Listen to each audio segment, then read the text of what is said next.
பா. கதிரவன் அவர்களே, இந்நிகழ்வில் பங்கேற்று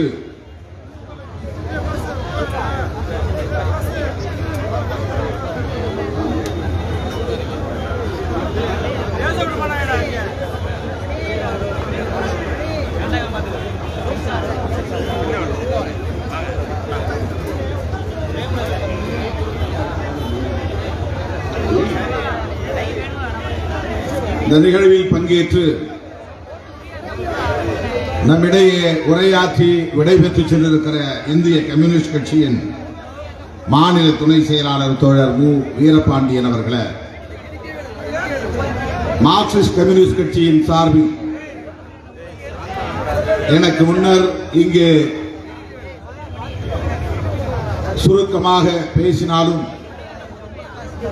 நமது கட்சியின் கருத்தியல் போக்கை விளக்கி பேசி அமர்ந்திருக்கிற தீக்கதிர் ஆசிரியர் மதுக்கூர் ராமலிங்கம் அவர்களே, காங்கிரஸ் பேரியக்கத்தின் சார்பில் நம்மிடையே உரையாற்றி அமர்ந்திருக்கிற SRH பில்டிங் என்கிற அந்த மாளிகையின் உரிமையாளர், நான் தங்குவதற்கு அந்த காலத்தில் இடம் தந்து நம்மை ஊக்கப்படுத்திய பெரியவரின் மகன் ஹாஜி ராஜா ஹசன் அவர்களே,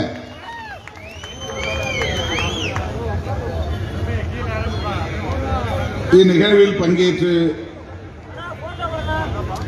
இந்திய யூனியன் முஸ்லீம் லீக்கின் சார்பில் உரையாற்றி அமர்ந்திருக்கிற அன்பு சகோதரர் காதர் மொய்தீன் அவர்களே, SDPI சார்பில்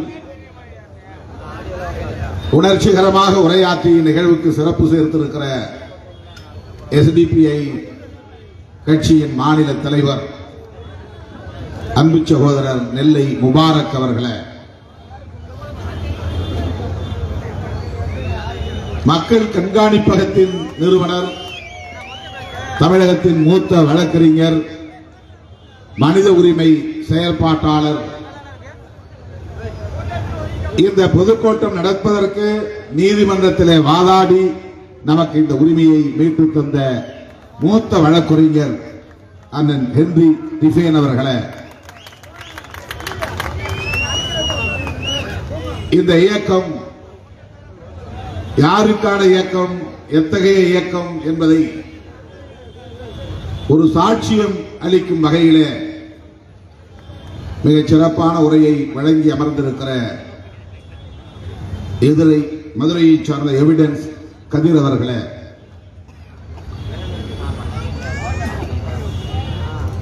அனைத்து இந்திய அண்ணா திராவிட மக்கள் முன்னேற்ற கழகத்தின் தலைவர்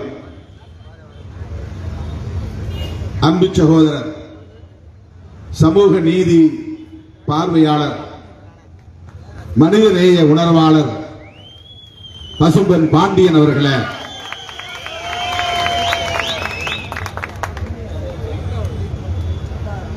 இந்த நிகழ்விலே பங்கேற்று இதனை சிறப்பித்துக் கொண்டிருக்கிற நமது கட்சியின் மூத்த பொறுப்பாளர்கள்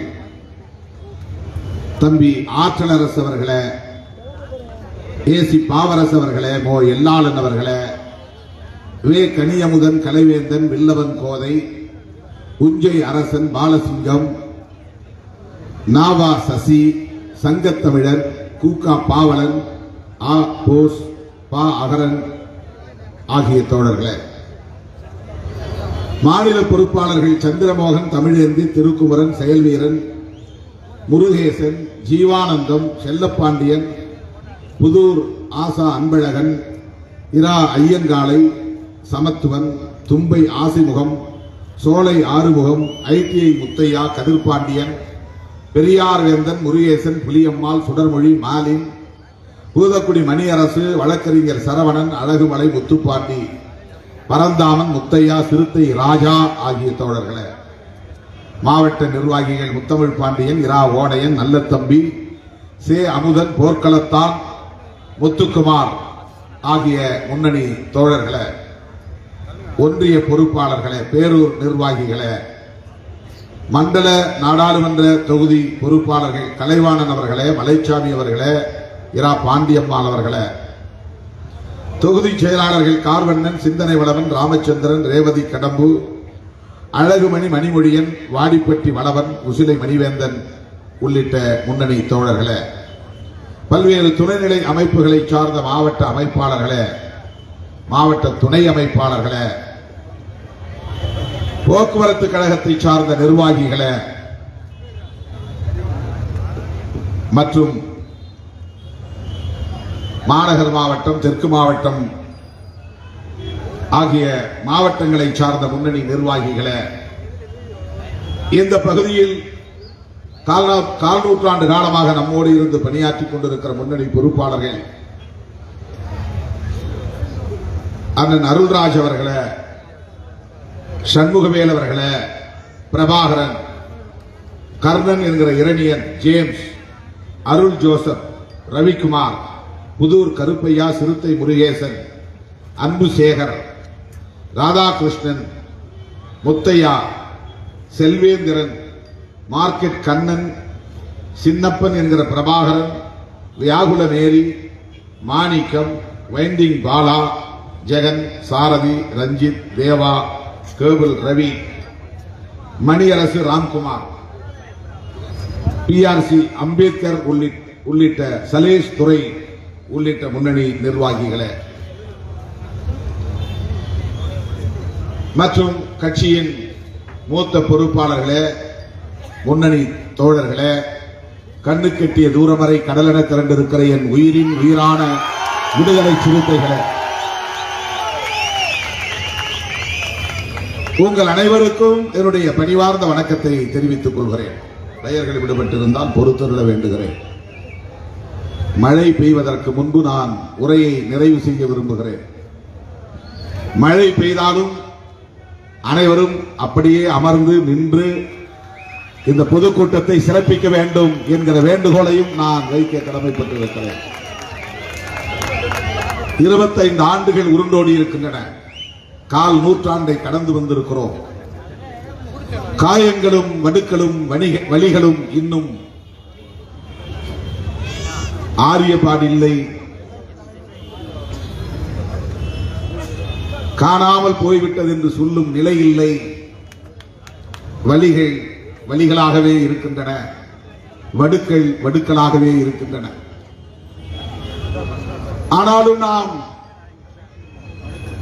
இந்த அரசியல் களத்திலே 25 ஆண்டுகளுக்கு மேலாக தாக்குப்பிடித்து நிற்கிறோம். தவிர்க்க முடியாத அரசியல் சக்தியாக தலை நிமிர்ந்து நிற்கிறோம்.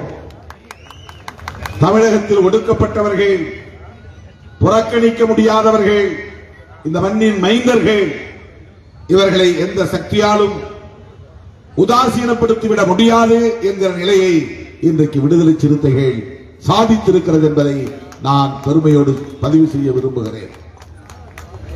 நான் எண்ணி பார்க்கிறேன்,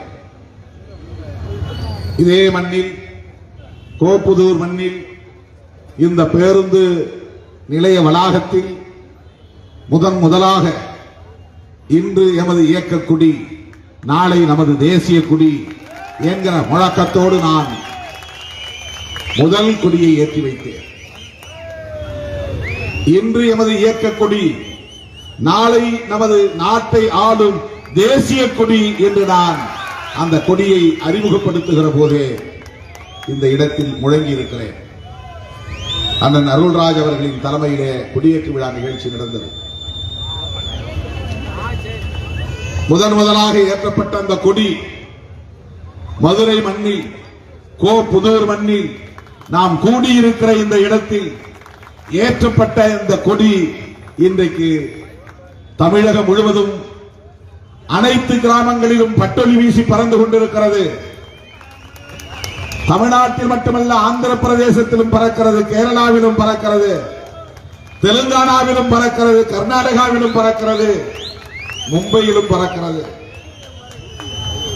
இன்றைக்கு தேசிய அளவில் இந்த நீலம் சிவப்பு நட்சத்திரம் பொறித்த கொடி, லட்சக்கணக்கான கொடி 60 அடி உயரத்தில் பறக்கிறது. அன்றைக்கு ஒரு சவுக்கு கம்பை எடுத்து கையால் மண்ணை சீத்துவிட்டு ஊன்றப்பட்ட கொடிதான் இன்றைக்கு அண்ணாந்து பார்த்தாலும் நுனியை பார்க்க முடியாது என்கிற அளவுக்கு விண்ணை தொட்டு பறக்கிற விடுதலை கொடியாக, சகோதரத்துவ கொடியாக, சமத்துவ கொடியாக, சமூக நீதி கொடியாக காற்றில் அசைந்தாடி கொண்டிருக்கிறது. நான் எண்ணி பார்க்கிறேன், இத்தனை தூரம் கடந்து வந்திருக்கிறோமா? இவ்வளவு நெருக்கடிகளை கடந்து வந்திருக்கிறோமா? இவ்வளவு அவதூறுகளையும் அவமானங்களையும் தாங்கி வந்திருக்கிறோமா? நான் எண்ணி பார்க்கிறேன். மதுரை புதிது, மக்கள் புதிது, இந்த மண்ணின் அரசியல் புதிது, இந்த மண்ணின் கலாச்சாரம் புதிது. நான் முதலாக இந்த மண்ணுக்கு ஒரு அரசு ஊழியராக வந்தபோது எதுவும் தெரியாது. சென்னையிலேயே நான் பட்ட வகுப்பை படித்தேன். சென்னையிலேயே என்னுடைய முதுகலை வகுப்பை முடித்தேன். சென்னையிலேயே நான் வழக்கறிஞருக்காகவும் படித்து முடித்தேன். சென்னையை தவிர வேறு நகரம் எனக்கு தெரியாது. சென்னையை தவிர வேறு நகரத்திற்கு நான் போனதும் இல்லை. அங்கனூர் தெரியும், அடுத்து சென்னை தெரியும். அதன் பிறகு என்னை வரவேற்று வாரி அணைத்துக் கொண்ட நகரம் மதுரை மாநகரம். என் வாழ்வில் மதுரை மாநகரம் தவிர்க்க முடியாத ஒரு இடத்தை பிடிக்கும் என்று நான் எதிர்பார்க்கவில்லை. என் வாழ்க்கையின் போக்கை மதுரை மாநகரம் இப்படி மடைமாற்றம் செய்யும் என்று நான் கற்பனை கூட செய்யவில்லை. மதுரைக்கு அரசு வேலைக்காக போக வேண்டுமா என்று வந்த அரசாணையை, வேலை ஆணையை வாங்கி நான் ஒரு குப்பையிலே போட்டு விட்டேன். நான் தங்கியிருந்த அறையிலே போட்டு விட்டேன். வேலைக்கு வர வேண்டும் என்கிற ஆர்வம் எனக்கு இல்லை. காரணம், மதுரை தெற்கே கிடக்கிறது, வெகு தூரம் கிடக்கிறது. சென்னையாய் இருந்தால் வேலையில் சேரலாம், இந்த வேலை வேண்டாம். வழக்கறிஞர் படிப்பை நாம் முடிக்க போகிறோம், ஒரு வழக்கறிஞராகவே சென்னையில் இருந்து கொள்வோம் என்று நான் எண்ணி கிடந்த வேளையில்தான் எனக்கு வேலை வாய்ப்பு கிடைத்தும் நான் வேலைக்கு போகவில்லை என்கிற தகவலை அறிந்து என் தந்தை உடன் இருந்தவரிடத்திலே வருத்தப்பட்டு பேசினார். லட்சக்கணக்கிலே கொடுத்தால் கூட வேலை கிடைக்காது, ஆனால் இவனுக்கு வேலை கிடைத்தும் வேலைக்கு போகாமல் இருக்கிறான், இது நியாயமா? இந்த குடும்பம் எவ்வளவு வறுமையில் உழலுகிறது, ஏன் இவன் இப்படி இருக்கிறான் என்று என்னை வைத்துக் கொண்டே இன்னொருவரிடத்தில் அவர் புகார் சொல்ல, மதுரையில் என்னோடு சென்னையில் படித்தவர் மதுரையில் வேலை செய்து கொண்டிருந்த நண்பர், இன்னும் வேலை காலியாகத்தான் இருக்கிறது, நீங்கள் மதுரைக்கு புறப்பட்டு வாருங்கள் என்று 1.5 மாதம் கழித்து தந்தி அடித்தார். இந்த வேலைக்காக என்னை இந்த மதுரை வரவேற்றதா, அல்லது உங்களுக்கு வேலை செய்வதற்காக மதுரை மண் என்னை வரவேற்றதா என்று நான் எண்ணி பார்க்கிறேன். அரசியல் ஆர்வம் எனக்கு இருந்ததில்லை. அரசியலில் ஈடுபட்டு சட்டமன்ற உறுப்பினராகவோ நாடாளுமன்ற உறுப்பினராகவோ பொது வாழ்வில் பெரிய புகழ் பெற வேண்டும் என்றோ நான் கற்பனையில் கூட எண்ணி பார்க்கவில்லை. மதுரை மண் என்னை முற்றாக மாற்றிவிட்டது. அண்ணன் மலைச்சாமி அவர்களோடு ஏற்பட்ட நட்பு, தலித் மக்கள் இங்கே சந்தித்துக் கொண்டிருந்த வன்கொடுமைகளும், அரசு ஊழியராக இருந்த என்னை வீதிகளில் நடக்க வைத்தது, மக்களை சந்திக்க வைத்தது, மேடைகளில் முழங்க வைத்தது, புரட்சியாளர் அம்பேத்கரை படிக்க வைத்தது, தந்தை பெரியாரை உணர வைத்தது, மார்க்சியத்தை அறிய வைத்தது மதுரை மண் தான். என் வாழ்வின் மடைமாற்றம் செய்த மண், அதுவும் இந்த கோப்புதூர் மண்.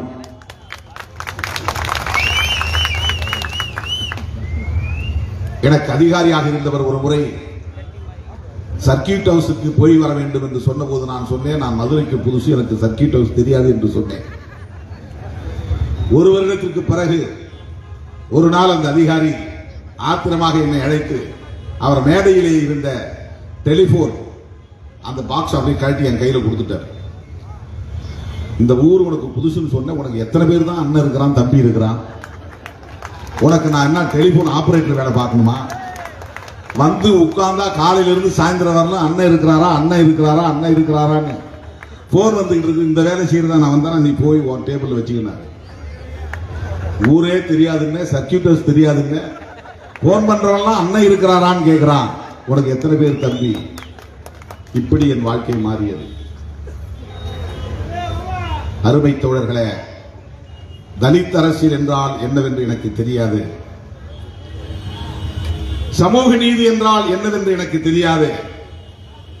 சமத்துவம் என்றால் என்ன என்று எனக்கு தெரியாது. 25-26 வயது நான் இந்த அமைப்பின் தலைமை பொறுப்பை ஏற்ற போது எனக்கு 27 வயது நடந்து கொண்டிருந்தது. ஆனால் மதுரை மக்கள், மதுரை கலாச்சாரம் என்னை வெகுவாக பொது வாழ்வில் இடித்து தள்ளியது, நெட்டி தள்ளியது. போ, காலம் தாழ்த்தாதே, விரைந்து போ, மக்களுக்காக வேலை செய், மக்களுக்காக பணியாற்று என்று என்னை இந்த மதுரை சூழல் என்னை நெட்டி தள்ளியது. அப்படித்தான் நான் இந்த அரசியலில் இறங்கினேன். அண்ணன் மலைச்சாமி இறந்தபோது தோழர்கள் என்னை அழைத்து இந்த கூட்டத்தை, இந்த இயக்கத்தை தலைமை தாங்கி நடத்த வேண்டும் என்று சொன்னபோது நான் உடன்படவில்லை. அவருக்கு இரங்கல் கூட்டம் யாரும் நடத்தவில்லையே என்கிற வலி எனக்குள் இருந்தது. இவ்வளவு பேர் இருக்கிறீர்கள், ஒரு இயக்கத்தின் தலைவர் இறந்து போய்விட்டார், இன்னும் ஏன் இரங்கல் கூட்டம் நடத்தவில்லை என்று நான் அவர்களை வற்புறுத்தி இரங்கல் கூட்டம் நடத்த வைத்தேன். தபுக்க மைதானத்தில் அந்த கலையரங்கத்தில் நடந்தது. அந்த கூட்டத்தில் தோழர்கள், நீங்களே ஏன் டிபிஐ என்கிற இயக்கத்தை தலைமை தாங்கி நடத்தக்கூடாது என்று சொன்னபோது எனக்கு உடன்பாடு இல்லை, என்னால் அதையெல்லாம் செய்ய முடியாது என்று மறுதளித்து விட்டு, முறைப்படி உங்கள் செயற்குழுவை கூட்டுங்கள், பேசுவோம் என்று சொன்னேன். 1990 ஜனவரி மாதம் 21ஆம் தேதி அரசு பயணியர் விடுதியிலே கூடிய 30 பேர் கொண்ட ஒரு அரங்கத்தில் அண்ணன் மலைச்சாமி காலமாகிவிட்ட நிலையில் இந்த இளைஞர்களை வழிநடத்துகிற பொறுப்பை நீங்களே ஏற்றுக்கொள்ளுங்கள் என்று என் தலையில் அதை தூக்கி வைத்தார்கள். திக்கு தெரியாத காட்டில் நின்று திணறினேன், திசை தெரியவில்லை, என்ன செய்வதென்று அறியாமல் ஏற்றுக்கொண்டேன், திசை வழி தெரியாமல் திணறி நின்றேன். ஆனால் நீங்கள் என்னை ஏற்றுக்கொண்டீர்கள், வாரி அள்ளிக் கொண்டீர்கள், அணைத்துக் கொண்டீர்கள், எனக்கு வழிகாட்டினீர்கள். இப்படித்தான் போராட வேண்டும், போராடுவதற்கான தேவை இது இருக்கிறது. இங்கே சாதிய கட்டமைப்பு எப்படி தெரியாது, அரசாங்க நிர்வாகம் எப்படி தெரியாது, காவல்துறையின் போக்கு தெரியாது. ஆனாலும் இளங்கென்று பயமறியாது என்று சொல்லுவதைப் போல நான் ஒவ்வொரு பிரச்சனைக்கும் உடனுக்குடன் போராட்டங்களை அறிவித்தேன்,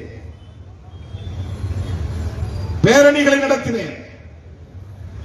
கள்ளழகர் வருகிற விழாதான் சித்திரை திருவிழாவா? இதோ அம்பேத்கருக்கு நாங்கள் கொண்டாடுகிற விழாவும் சித்திரை திருவிழாதான் என்று நான் முதலாக ஆவணி மாதம் 1ஆம் தேதி, சித்திரை மாதம் 1ஆம் தேதி, ஏப்ரல் 14ஆம் தேதி சிறுத்தைகள் கொண்டாடும் சித்திரை திருவிழா. அண்ணன் மலைச்சாமி இறந்த பிறகு வந்த டிசம்பர் மாதம் 6ஆம் தேதி நினைவு நாளுக்கு இந்த பக்கத்தில் இப்படி நடந்து போய் கொண்டிருந்த ஒரு ஹோட்டலில் சாப்பிடுவதற்காக இரவு நேரத்தில் ஆற்றல் அரசு என்கிற சக்தி வேலை குனிய வைத்து ஒரு முதுகிலே ஒரு முழக்கம் எழுதினேன், ஒரு போஸ்ட் அடிச்சு விட்டுங்க. என்ன முழக்கம்? அண்ணலே, புரட்சியாளர் அம்பேத்கருக்கு, அண்ணலே இப்போது நாங்கள் ஆடுகள் அல்ல, சீரிப்பாயும் சிறுத்தைகள். ஏன்னா அம்பேத்கர் என்ன சொன்னார்? நீ ஆடுகளாய் இருக்கிற வரையில் பலியிடப்படுவாய் என்று சொன்னார்.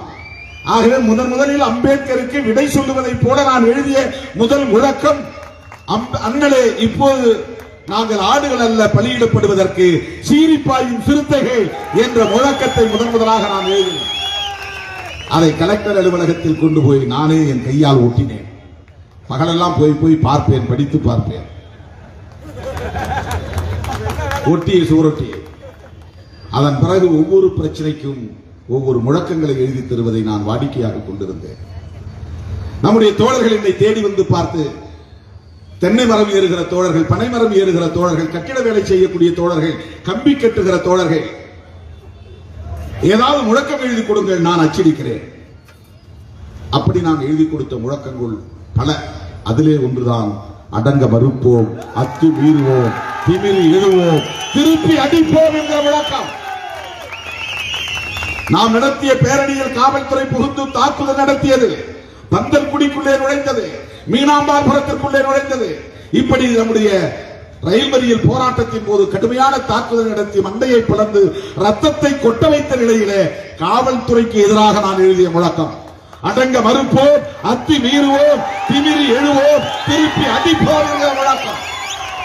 காலமெல்லாம் தாக்குதல் நடத்தி கொண்டே இருந்தால் அந்த தாக்குதலுக்கு அஞ்சி பின்வாங்குவோம் என்று நீங்கள் கனவு காணாதீர்கள். அடங்க மறுப்போம் என்கிற முழக்கத்தை அன்றைக்கு நான் எழுதி கொடுத்தேன். இன்றைக்கு எழுதுகிற ஒவ்வொரு முழக்கமும் ஒவ்வொரு பிரச்சனையின் பின்னால் நான் எழுதிய முழக்கங்கள்.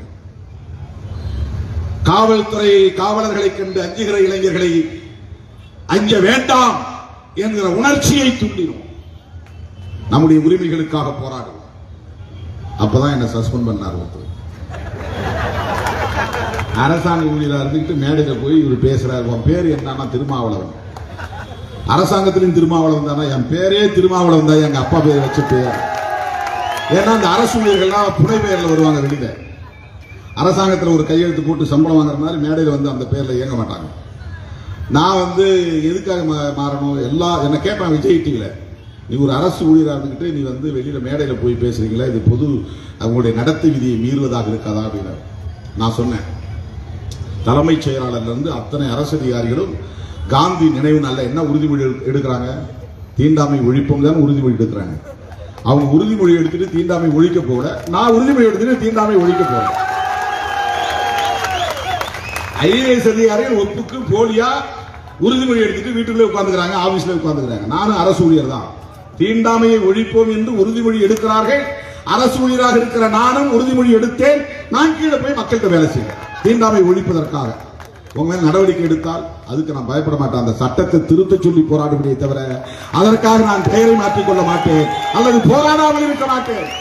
சஸ்பெண்ட் பண்ணா வசதியா போச்சு, தமிழ்நாடு முழுக்க போவேன். சஸ்பெண்ட் பண்ணாங்க. மதுரைக்குள்ள இருந்த என்ன ஏன் மதுரைக்குள்ள இருக்கிற தமிழ்நாடு பூரா போன்னு சொல்லி என்ன சஸ்பெண்ட் பண்ணாங்க.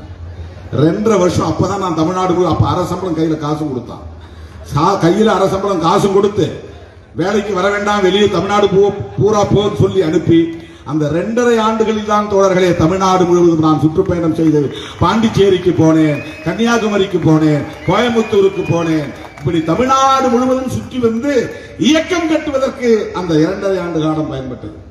அப்படி வளர்ந்த இந்த மண்ணில் 10 ஆண்டு காலம் தேர்தல் புறக்கணிப்பை உயர்த்தி பிடித்து பதவி வேண்டாம், பவிசு வேண்டாம், தேர்தல் பாதை வேண்டாம், சட்டமன்றம் வேண்டாம், நாடாளுமன்றம் வேண்டாம், ஒடுக்கப்பட்ட மக்களை அணிதிரட்டுவோம், அமைப்பாக்குவோம், அரசியல் படுத்துவோம் என்பதை மட்டுமே குறிக்கோளாக கொண்டு 10 ஆண்டு காலம் பணியாற்றினேன். அரசு வேலை போகும் என்கிற பயத்தால் அல்ல. தேர்தல் பாதை புறக்கணிப்பு என்பது நாங்கள் உள்வாங்கிக் கொண்ட அரசியலின் வெளிப்பாடு. அரசு அதிகாரி என்கிற அச்சத்தால் அல்ல. அப்படின்னா நான் சொல்லவே மாட்டேன். பேரை மாத்தி தான் மேடையில் பேசுவேன். பேரை மாத்தல. திருமாவளவன் என்பது கரிகால் பெருவளத்தாருடைய சிறப்பு பெயர். சோழ மன்னர்களிலேயே பெரிய கெட்டிக்கார மன்னர். 12,000 சிங்களவர்களை கொண்டு வந்து காவிரியை குறுக்கே கல்லணை கட்டியவன்.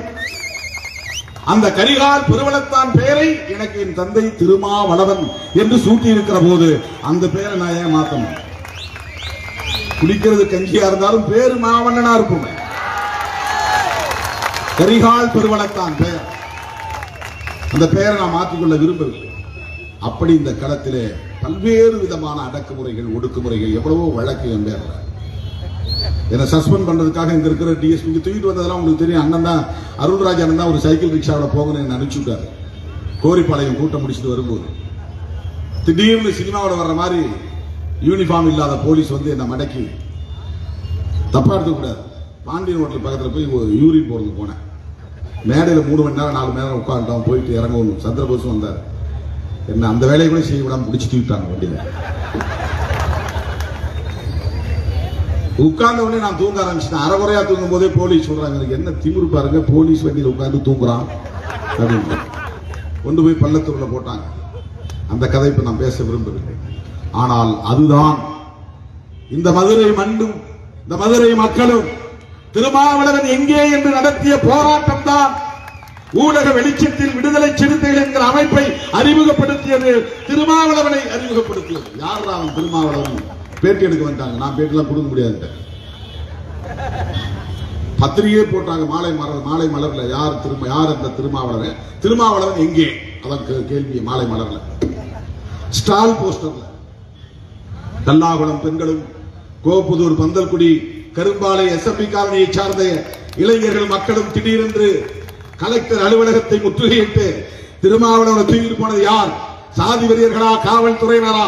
உடனே கொண்டு வந்து ஒப்படைக்க வேண்டும் என்று நடத்திய போராட்டம் உலகத்துக்கு திருமாவளவனை காட்டியது, சிறுத்தைகள் இயக்கத்தை காட்டியது.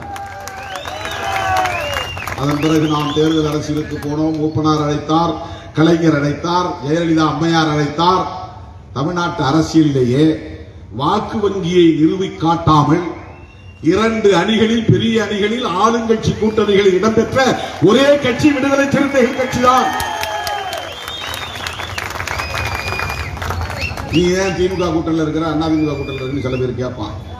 அப்படி கூட்டணியில் இடம்பெறதுங்கிறதே பெரிய சாதனை. அதை முதலில் புரிந்து கொள்ள வேண்டும். அதெல்லாம் சாதாரணமாக கேட்க மாட்டாங்க. ராமதாஸ் 4 தேர்தலை சந்திச்சு ஓட் பேங்க ப்ரூவ் பண்ண பிறகுதான் கூட்டணியிலே இடம்பெற்றார். வைகோ தேர்தலை சந்தித்து தனக்கு 8% வாக்கு இருக்கிறது என்பதை நிறுவி காட்டிய பிறகுதான் கூட்டணியிலே இடம்பெற்றார். விஜயகாந்த் அவர்கள் 8% வாக்கு வங்கியை காட்டிய பிறகுதான் அதிமுக கூட்டணியில் இடம்பெற்றார்.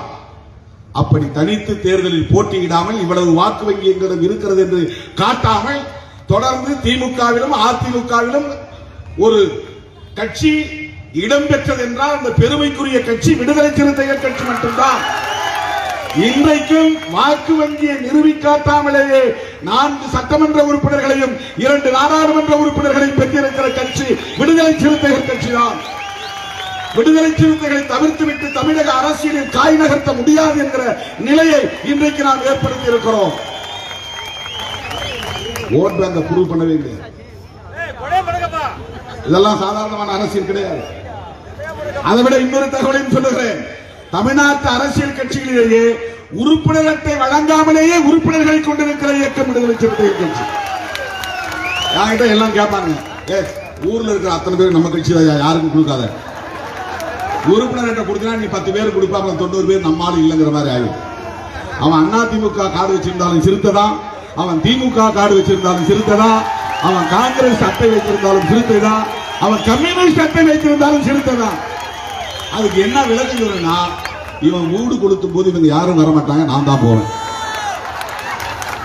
அவன் அதிமுக அட்டை வைத்திருந்தாலும், திமுக அட்டை வைத்திருந்தாலும், காங்கிரஸ் அட்டை வைத்திருந்தாலும், சேரி மக்களின் மீது வன்கொடுமைகள் நிகழ்த்தப்படுகிற போது, அவனுக்கு பாதிப்பு வருகிற போது உடனடியாக களத்தில் நிற்கிற இயக்கம் விடுதலை சிறுத்தைகள் கட்சி.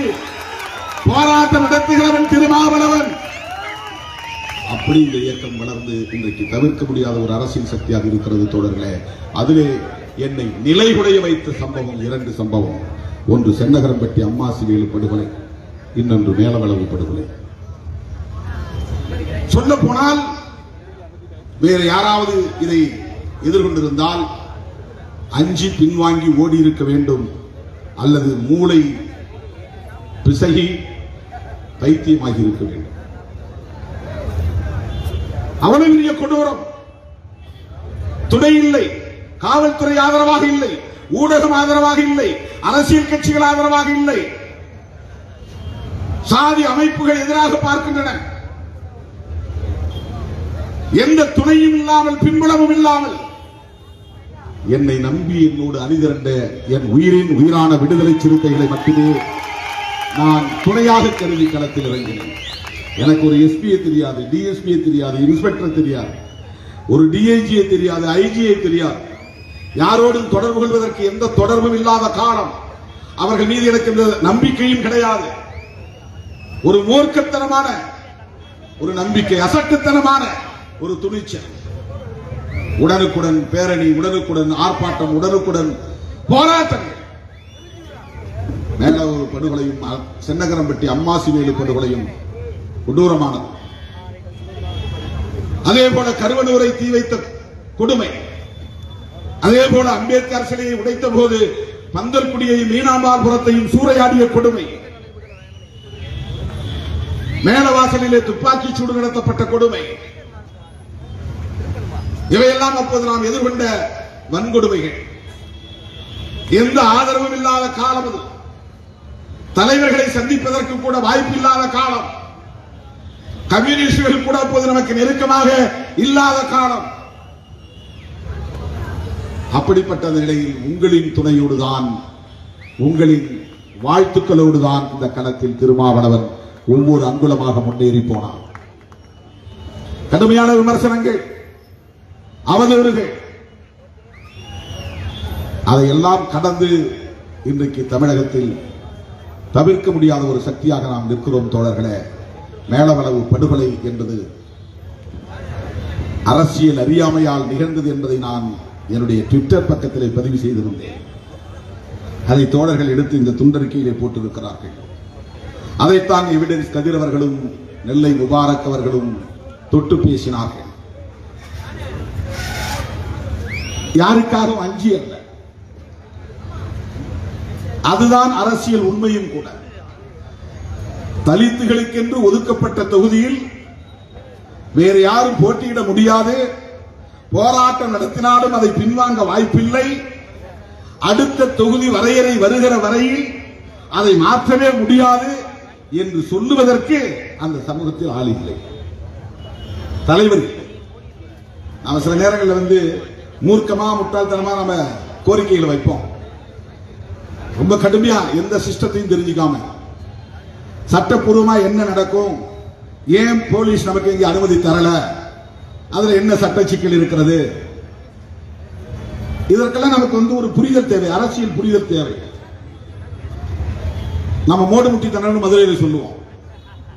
அந்த மாதிரி மோடுமுட்டித்தனமா சில விமர்சனங்களை வைப்பது, எதிர்ப்பை தெரிவிப்பது, பகையை வளர்ப்பது, மோதலுக்கு காரணமாக இருப்பது எந்த வகையிலும் பயன் கிடையாது. அன்றைக்கு அவர்கள் எதிர்ப்பு தெரிவித்தார்கள். இந்த தகவலை சொன்னது முதல்ல அண்ணன் நம்முடைய ஹென்றி டிஃபின் அவர்கள் தான். 1989 இந்த சட்டம் வந்தப்போ 90 அல்லது 91 அல்லது அதிகபட்சமான 92 என்று கருதுகிறேன். இவரை பார்க்கறதுக்கு போறோம். அந்த அமெரிக்கன் கல்லூரியில மேல மாடியில் இருந்த ராஜ்யத்தில் அப்ப என்னை எதிர உட்கார வச்சுக்கிட்டு, இப்போ ஒரு சட்டம் வந்திருக்கு உங்களுக்கு தெரியுமா, SCST பிரிவென்ஷன் அட்ராசிட்டிஸ் ஆக்ட் ஒரு சட்டம் வந்திருக்கு, ரொம்ப வலுவான சட்டம், அதுல எல்லாத்தையும் வழக்கு போட்டு அவங்க எல்லாம் தண்டிக்க வைக்கலாம் அப்படின்னு சொல்றாரு. சட்டம் வந்ததுங்கிறது எனக்கு முதல்ல சொன்னது தான். நமக்கு தெரியாது அரசியல் இருந்தாலும். அதே போல மதுரை மாவட்டத்தில் தலித்துகளுக்கு என்று ஒதுக்கப்பட்ட ஊராட்சிகளில் 5 இடங்களில் வேட்புமனு தாக்கல் செய்ய முடியவில்லை என்கிற தகவலையும் ஒரு சந்திப்பின் போது சொன்னார். அதற்கு முன்னதாக மேலவளவு வந்துவிட்டது. ஆனால் பிற 4 இடங்கள் எது என்று நமக்கு தெரியாது, நம்முடைய தோழர்களுக்கு தெரியாது. பாப்பாப்பட்டி, கீரிப்பட்டி, கொட்டக்காட்சி அந்தல், இன்னொரு ஊரும் உசிலம்பட்டியிலே இருந்தது. நாட்டார்மங்கலம், கொட்டக்காட்சி அந்தல் இல்லை, அவர் சொன்னது அப்போ நாட்டார்மங்கலம், மருதங்குடி 5 ஊர்கள். உசிலம்பட்டி வட்டாரத்திலேயே 4, மேலூர்ல 1, 5 ஊராட்சிகள்ல வேட்புமனு தாக்கல் பண்ண விடல. இது அவர்களின் அரசியல் அறியாமை என்றுதான் நான் இன்றைக்கும் கருதுகிறேன். ஏன்னா ரிசர்வ்டு கான்ஸ்டிடியூஷன் ஒன்று அறிவிச்ச பிறகு என்ன நீ சாலை மறியல் போராட்டம் நடத்தினாலும் உண்ணாவிரத போராட்டம் நடத்தினாலும் அதை மாற்ற முடியாது. அது கான்ஸ்டிடியூஷனல் ரைட், அரசியலமைப்பு சட்டப்பூர்வமான உரிமை. ஒரு தொகுதியை அறிவிக்கிறது முன்னாடி சொன்னா ஏதாவது மாற்றிக்கொள்வார்கள், அறிவித்த பிறகு தலைகீழ தொங்கினாலும் மாற்ற முடியாது. இது சொல்லணும்ல, சொல்லி தரணும்ல, சொல்லி தருவதற்கு ஏற்ற தலைமை வேண்டும் அல்லவா? அதுதான் பெரிய வேக்யூம். அங்க யார் அப்படி சொல்றதுக்கு ஆள், சாதி உணர்வு தூண்டுறதுக்கு ஆள் இருக்காங்க, அரசியல் சொல்லித்தர ஆள் கிடையாது. சாதி வெறியை தூண்டுவதற்கு ஆட்கள் இருக்கிறார்கள். நான் அடிக்கடி சொல்லுவேன், ஒரு கலவரத்தை ஏற்படுத்துவதற்கு ஒரே ஒரு ரவுடி போதும், அமைதியை ஏற்படுத்துவதற்கு ஒரு தலைவரால் தான் முடியும். வன்முறையை யார் வேணாலும் முடியலாம், அதுக்கு பெரிய தலைவன் தேவையில்லை. நான் பேசிட்டு இருக்கும் போதே ஒரு கண்ணாடி உடைச்சா கலவரம் வந்துடும், அதுவும் போலீஸ் வண்டி அடிச்சா கலவரம் பெருசா வந்துடும். ஏன்னா போலீஸ் பிரஸ்டீஜ் ஆயிரும். என்ன போலீஸ் மேலே கை வச்சுட்டியா, உடனே அவங்க 2 பேரும் அடிச்சு காலி பண்ணிட்டு தான் உட்காருவாங்க. அப்ப அது பெரிய கலவரமா மாறும். இப்ப கலவரம் உண்டு பண்றதுக்கு ஒரு ரவுடி போதும், ஒரு கல்லெறிஞ்சான்னா போதும், கலவரம் வந்துடும். ஆனால் லட்சக்கணக்கான மக்களை அமைதிப்படுத்துவதற்கு ஒரு தலைவனால் மட்டும்தான் முடியும். அப்ப போராடக்கூடியவங்களை அமைதிப்படுத்துறதுக்கு தலைவர் தேவை. சாதி வரியை தூண்டுறதுக்கு தலைவரே தேவையில்லை, ரவுடிகளே போதும். என் ஜாதி உன் ஜாதி, ஆண்ட சாதி, அந்த சாதி, இந்த சாதி என்று பெருமைப்பட சொன்னால் எல்லாம் அதுக்கு நிறைய பேர் இந்த சாதியில இருக்கிறான், பறையர்லையும் சில பேர் இருக்கிறான். ஆண்ட சாதின்னு சொல்லுகிறது, அப்புறம் சைவ பரம்பரை சொல்லுகிறது, வைணவ பரம்பரை சொல்லுகிறது. அம்பேத்கரை ஒழுங்கா படிக்கிறவன் எவனும் இதை பேச மாட்டான். ரெட்டமலை சீனிவாசன் பறையர்களுக்கான தலைவர் சில முட்டாள்கள் பேசிட்டு இருக்கிறாங்க. நான் அந்த மதுரை செஞ்சட்டை பேரணியில் பேசும்போது அது விரிவா பேச முடியல. அவர் பறையர்னு பயன்படுத்துறது இன்னைக்கு புரிஞ்சுக்கிற பொருளில் அல்ல. உலகம் முழுவதும் பறையர் என்கிற சொல்லு கலகக்காரர்களுக்கு பயன்படுத்தப்படுகிறது, எதிர்க்கிறவனுக்கு பயன்படுத்தப்படுகிறது. எதிர்த்து கேள்வி கேட்கிற எவனா இருந்தாலும் அவன் பறையன்தான். அதுதான் வேர்ல்டு டெர்மினாலஜி, அது இன்டர்நேஷனல் டெர்மினாலஜி. அன்னைக்கு அன்டச்சபிள்ஸ் எல்லாரையும் பார்த்து ஒட்டுமொத்தமா இந்தியா முழுக்க அம்பேத்கரை மகர்னு சொல்றதோ அல்லது ரெட்டமலை சீனிவாசனை பார்த்து பறையர்னு சொல்றது யாருக்கும் சப்கேஸ்ட்லாம் தெரியாது. அப்ப லிஸ்டே கிடையாது. 1922 மார்ச் மாதம் 23ஆம் தேதி பிரிட்டிஷ் அரசாங்கம் ஆட்சியில் இருந்த போது பெறப்பட்ட அரசாணை தான் ஆதி திராவிடர் என்ற அரசாணை. அப்ப யார் யார் என்னென்ன சாதி தமிழ்நாட்டுக்குள்ள இருக்குங்கிறது யாருக்கும் தெரியாது. ஒட்டுமொத்தமா அன்டச்சபிள்ஸ் அனைவரையும் ஆதி திராவிடர் அறிவிக்கணும் பண்டிதர் போய் கேட்டார். பண்டிதருடைய மைத்துனர் தான் ரெட்டமலை சீனிவாசன். அவர் என்ன சொன்னாரு, எங்களை எல்லாம் திராவிடன் சொல்லுனார். இவர் என்ன சொன்னாரு, அன்டச்சபிள்ஸ் மட்டும் பிரிச்சு பேசினார், பறையர்னு சொன்னார். எல்லாரையும் 78 சாதிகளை, தமிழ்நாட்டில் இருக்கிற 78 சாதிகளையும் ஒரு பொருளில் அவர் குறித்தார். இந்தியா முழுவதும் இருக்கிற 3000க்கும் மேற்பட்ட சாதிகளையும் ஒரு பொருளில் அவர் குறித்தார். அதுதான் உண்மை. 1920களுக்கு போய் பார்க்கணும் ரெட்டமலை சீனிவாசன். 2022 ரெட்டமலை சீனிவாசன் பார்க்கக்கூடாது. இப்ப ரெட்டமலை சீனிவாசன் இருந்தா மார்க்சியம் பேசுவார், பெரியாரியம் பேசுவார். அதுதான் அம்பேத்கரியம் சொல்லுவார். மார்க்சியம் தான் அம்பேத்கரியம் என்று சொல்லுவார். அம்பேத்கரியமும் மார்க்சியமும் வேறு வேறு அல்ல. இந்த கோரிக்கைகள் அனைத்தும், இந்த கோட்பாடுகள் அனைத்தும் சமத்துவத்தை நோக்கிய கோட்பாடுகள். மார்க்சியம் எதை நோக்கி போகுது? ஈக்குவாலிட்டி. பெரியாரியம் எதை நோக்கி போகிறது? ஈக்குவாலிட்டி. அம்பேத்கர் எதை நோக்கி போகிறார்? ஈக்குவாலிட்டி. சமத்துவம் தான். மனிதர்களை நீயும் நானும் ஒண்ணு, அதான் சமத்துவம். இதுல என்ன சாதி அடிப்படையில் ஒருத்தன் மேல் சாதி ஒருத்தன் கீழ் சாதி? இதை சொல்லுவது மோடியின் கட்சி, RSS அமைப்பு, பாரதிய ஜனதா கட்சி. பரப்பால் உயர்வு தாழ்வு உண்டு என்று சொல்லுகிற கட்சி. திரௌபதியை பற்றி இங்கே நம்முடைய மதுக்கூர் ராமலிங்கம் அவர்கள் சொன்னார்கள். இன்னொருத்தன் கேட்டான், PA சன்மா கிறிஸ்தவர், அவருக்கு ஏன் நீ ஓட்டு போடல? யார் கையில இருக்கிறாங்கிறது முக்கியம் இல்லையா? கிளி காட்டுல பறக்கிற கிளியும் ஜோசியர் கையில் இருக்கிற கிளியும் ஒன்னா? காட்டுல இருக்கிற புலியும் சர்க்கஸ்ல இருக்கிற புலியும் ஒன்னா? காட்டுல இருக்கிற யானையும் கோவில் யானையும் ஒன்றா? கோவில் யானை பாகம் கையாலே இயக்குவான். அவன் இப்படி சுரண்டான்னா அது போய் இப்படி ஆசீர்வாதம் கொடுக்கும். அப்படி பிஜேபி கையில் இருக்கிற தலித்துகள் யாரா இருந்தாலும், திரௌபதி முர்முவாக இருந்தாலும், தமிழ்நாட்டு முருகனாக இருந்தாலும், அவர்கள் பாகன் கைகளில் இருக்கிற கோவில் யானைகள், ஜோசியர் கைகளில் இருக்கிற கூண்டு கிளிகள், சர்க்கஸ்காரன் கைகளில் இருக்கிற சர்க்கஸ் புலிகள். தீயில பாயினா தீயில பாயும், பந்து அடினா பந்து அடிக்கும். காட்டுப்புலி அப்படி அடிக்குமா? ஆளை அடிக்கும், ஒரே அடி. கிட்ட நெருங்க முடியுமா? இப்போ நாம கொள்கை அடிப்படையிலே பார்க்கிறோம். இன்றைக்கு யஸ்வந்த் சின்ஹா என்ன சாதி என்பது அல்ல, அடையாள அரசியல் அல்ல. யஸ்வந்த் சின்ஹா சொல்லுகிறார் சென்னையில், என்ன சொல்லுகிறார் என்றால், நான் ஜனாதிபதி ஆனால் மாநில அரசுகளை அவமதிக்க விட மாட்டேன். கவர்னர்கள், அரசியலமைப்பு சட்டம் முறையாக நடைமுறைப்படுத்தப்படுகிறதா என்பதை உறுதி செய்வேன். அதுக்குதான் எங்களுக்கு ஆள் தேவை. ஏன்னா 2024 மீண்டும் பாரதிய ஜனதா ஆட்சிக்கு வந்தால் எழுதி வைத்துக் கொள்ளுங்கள். புதூரிலே நின்று திருமாவளவன் கொட்டு மழையில் பேசினான். எழுதி வைத்துக் கொள்ளுங்கள். 2024 மீண்டும் பிஜேபி ஆட்சிக்கு வந்தால் அவர்கள் முதலில் கை வைக்கப் போவது அரசமைப்பு சட்டத்தில் தான். பிஜேபிக்கும் RSSக்கும் முதல் எதிரி காங்கிரஸ் அல்ல. பிஜேபிக்கும் RSSக்கும் அடுத்த எதிரி கம்யூனிஸ்டுகள் அல்ல. பிஜேபிக்கும் RSSக்கும் தமிழகத்தில் திமுக அல்ல, அல்லது பிஜேபிக்கும் RSSக்கும் அவர்களை விமர்சித்து பேசுகிற திருமாவளவன் அல்ல. பிஜேபிக்கும் ஆர்எஸ்எஸ்க்கும் முதல் எதிரி புரட்சியாளர் அம்பேத்கர் எழுதிய அரசமைப்பு சட்டம் தான். இந்த அடிப்படையை புரிந்து கொள்ளாத எவனாலும் பிஜேபியை புரிந்து கொள்ள முடியாது, ஆர்எஸ்எஸ் புரிந்து கொள்ள முடியாது. நான் ஏதோ இட்டுக்கட்டி பேசுகிறதா யாரும் எண்ணிவிடக் கூடாது. ஆர்எஸ்எஸ் ஒரு பயங்கரவாத இயக்கம். ஆர்எஸ்எஸ் ஹிட்லரோடு தொடர்பு வைத்திருந்த இயக்கம்.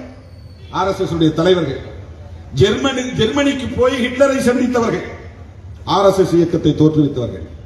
ஹிட்லருக்கும் ஆர்எஸ்எஸ் இயக்கத்தை சார்ந்தவர்களுக்கு என்ன தொடர்பு என்றால் குருதி தொடர்பு, ரத்த தொடர்பு. ஹிட்லர் சொன்னார் நாங்கள் ஆரியன் என்று சொன்னார். ஆர்எஸ்எஸ் இயக்கத்தை தோற்றுவித்தவர்களும் ஆரியன்ஸ். அவர்கள் இந்த மண்ணின் மைந்தர்கள் அல்ல, இந்த மண்ணில் பிறந்தவர்கள் அல்ல, இந்த மண்ணின் பூர்வீக குடிகள் அல்ல. மத்திய கிழக்கு ஆசியாவில் இருந்து வந்தவர்கள், ஈரானில் இருந்து வந்தவர்கள். ஹிட்லரே ஒரு கூட்டத்தில் பேசியிருக்கிறார். ஆரியன் என்றால் யார்? இந்தோ ஈரானியன் என்று சொல்கிறார். இந்திய முன்னோர்களுக்கும் ஈரானிய முன்னோர்களுக்கும் பிறந்தவர்கள் தான் ஆரியன்ஸ். ஆரியன் என்பது ரேஸ், அது ஒரு மரபினம். பிராமணர் என்பது சாதி அல்ல, அது வர்ணம். இந்துத்துவம் சொல்லுகிற வர்ணத்தில் ஒன்று. பிராமணர் என்றால் பொதுவான ஒரு சொல், இந்தியா முழுவதும் இருக்கக்கூடிய ஒரு வர்ணம். 4 வர்ணத்தில் ஒரு வர்ணம். பிராமணன், சத்திரியன், வைசியன், சூத்திரன், 4 வர்ணம். இதுல தலித்துகள் அடங்க மாட்டாங்க. ஏன்னா இவன் அவுட் காஸ்ட், இவன் இந்த வர்ணத்துக்குள்ளே வராதவன். இவன் அந்த 4 சாதிக்கும் கீழே இருக்கிற சாதி கிடையாது. 4 பேருக்கு எதிர நின்று எதிர்த்து நிற்பவன். 4 பேர் நின்றாலும் ஒன்றியா நின்று எதிர்க்கிறவன், எதிர்நிலையில் நிற்பவன், அடிநிலையில் கிடப்பவன் அல்ல. வர்ணாசிரமத்தை ஏற்றுக்கொள்ளாதவன். ஆதி காலத்திலிருந்து, புத்தர் காலத்திலிருந்து. பிராமணர்னா வர்ணம் அப்படின்னா ஐயர் யாருன்னா ஐயர் தான் சாதி. ஐயங்கார் சாதி, நம்பூதிரி சாதி, முகர்ஜி சாதி, பானர்ஜி சாதி, சாட்டர்ஜி சாதி, சித்பவன் சாதி, பண்டிட் ஜாதி, பட்டேல் சாதி, கவுர் சாதி. கவுர்னா ஒரு பிராமண சாதி. இதெல்லாம் சாதி பெயர்கள். இது வெளியே யாருக்கும் தெரியாது. எல்லாம் நம்ம பாப்பான்னு சொல்லிட்டு போயிடறாங்க. பிராமணர் என்பது வர்ணத்தின் பெயர். ஆரியன் என்பது மரபினத்தின் பெயர். ஐயர் என்பது சாதியின் பெயர். இதுவே பல பேருக்கு புரியாது. அதனால நாம திராவிடர் சொன்னா சில பேர் தமிழ் தேசியத்துக்கு எதிரிங்கிறான். ஏன்னா அவனுக்கு மரபினம்னா என்னன்னு தெரியல, தேசியம்னா என்னன்னு தெரியல. தேசிய இனம் என்பது வேறு, மரபினம் என்பது வேறு. திராவிடம் என்பதை தேசிய இனம் என்று எப்போதும் நாம் சொன்னதில்லை. திராவிட தேசியம் அல்லது திராவிட தேசிய இனம் என்பது சரியான சொல்லாடல் இல்லை. திராவிட தேசியத்தை உருவாக்க முடியும் அப்படின்னா திராவிட நாடு உருவானா திராவிட தேசியம் உருவாகும். ஆனா திராவிட மொழின்னு ஒரு மொழி கிடையாது. தமிழ்னு ஒரு மொழி இருக்கு. மொழி அடிப்படையில் தான் தேசிய இனம். அது எத்னிக் குரூப், இது ரேஷியல் குரூப். ரெண்டுக்கும் வேறுபாடு இருக்கிறது. பண்டிதர் ஆரியனை எதிர்ப்பதற்காகத்தான் திராவிடன் என்கிற சொல்லாடலை கையாண்டார். அந்த திராவிடனை நாங்கள் எல்லோருக்கும் மூத்தவர்கள் என்று சொல்வதற்காகத்தான் ரெட்டமலை சீனிவாசன் எங்களை ஆதி திராவிடர் அழையுங்கள் என்று சொன்னார். இந்த அடிப்படை நாம் புரிஞ்சுக்கணும். அருமை தோழர்களே, ஆர்எஸ்எஸ் என்கிற இயக்கம் இந்த நாடு விடுதலை பெறுவதற்கு முன்பு உருவான இயக்கம். 1945 தான் உருவாகுது. 20 ஆண்டுகளுக்கு முன்னால் உருவான இயக்கம். அதற்கு முன்னாலே அவங்க இந்து மகா சபையை உருவாக்கினாங்க. இந்து மகா சபையை உருவாக்கியது சித்பவன் என்கிற பார்ப்பனர்கள். அந்த இயக்கத்தின் மிக முக்கியமான குருக்கள் ஹெட்கேவாரும் கோல்வாக்கரும் தான். கோல்வாக்கர் என்பவர் சாதி அமைப்பை பாதுகாக்க வேண்டும், சாதியின் பெயரால் இருக்கிற ஏற்றத்தாழ்வை பாதுகாக்க வேண்டும், பெண்கள் ஆண்களுக்கு கட்டுப்பட்டவர்களாக இருக்க வேண்டும், பெண்கள் குடும்பத்தில் இருந்து பிள்ளைகளை பெற்றுத் தரக்கூடிய எந்திரங்களாக இருக்க வேண்டும், படிக்கக்கூடாது, சொத்துரிமை கோரக்கூடாது, கருத்துரிமை கோரக்கூடாது, அவர்களுக்கு சுதந்திரம் கூடாது, ஆண்களுக்கு கட்டுப்பட்டவர்களாக பெண்கள் இருக்க வேண்டும் என்பதை சொன்ன இயக்கம் தான் சனாதன இயக்கம் தான் ஆர்எஸ்எஸ் இயக்கம். 2000 ஆண்டுகளாக இப்படி கட்டமைக்கப்பட்ட நிறுவனத்தை மெல்ல மெல்ல ஆயுதம் இல்லாமல் சிதைக்கக்கூடிய ஒரு பெரிய ஆயுதம் தான் அம்பேத்கரின் ஆயுதம் தான் அரசமைப்பு சட்டம்.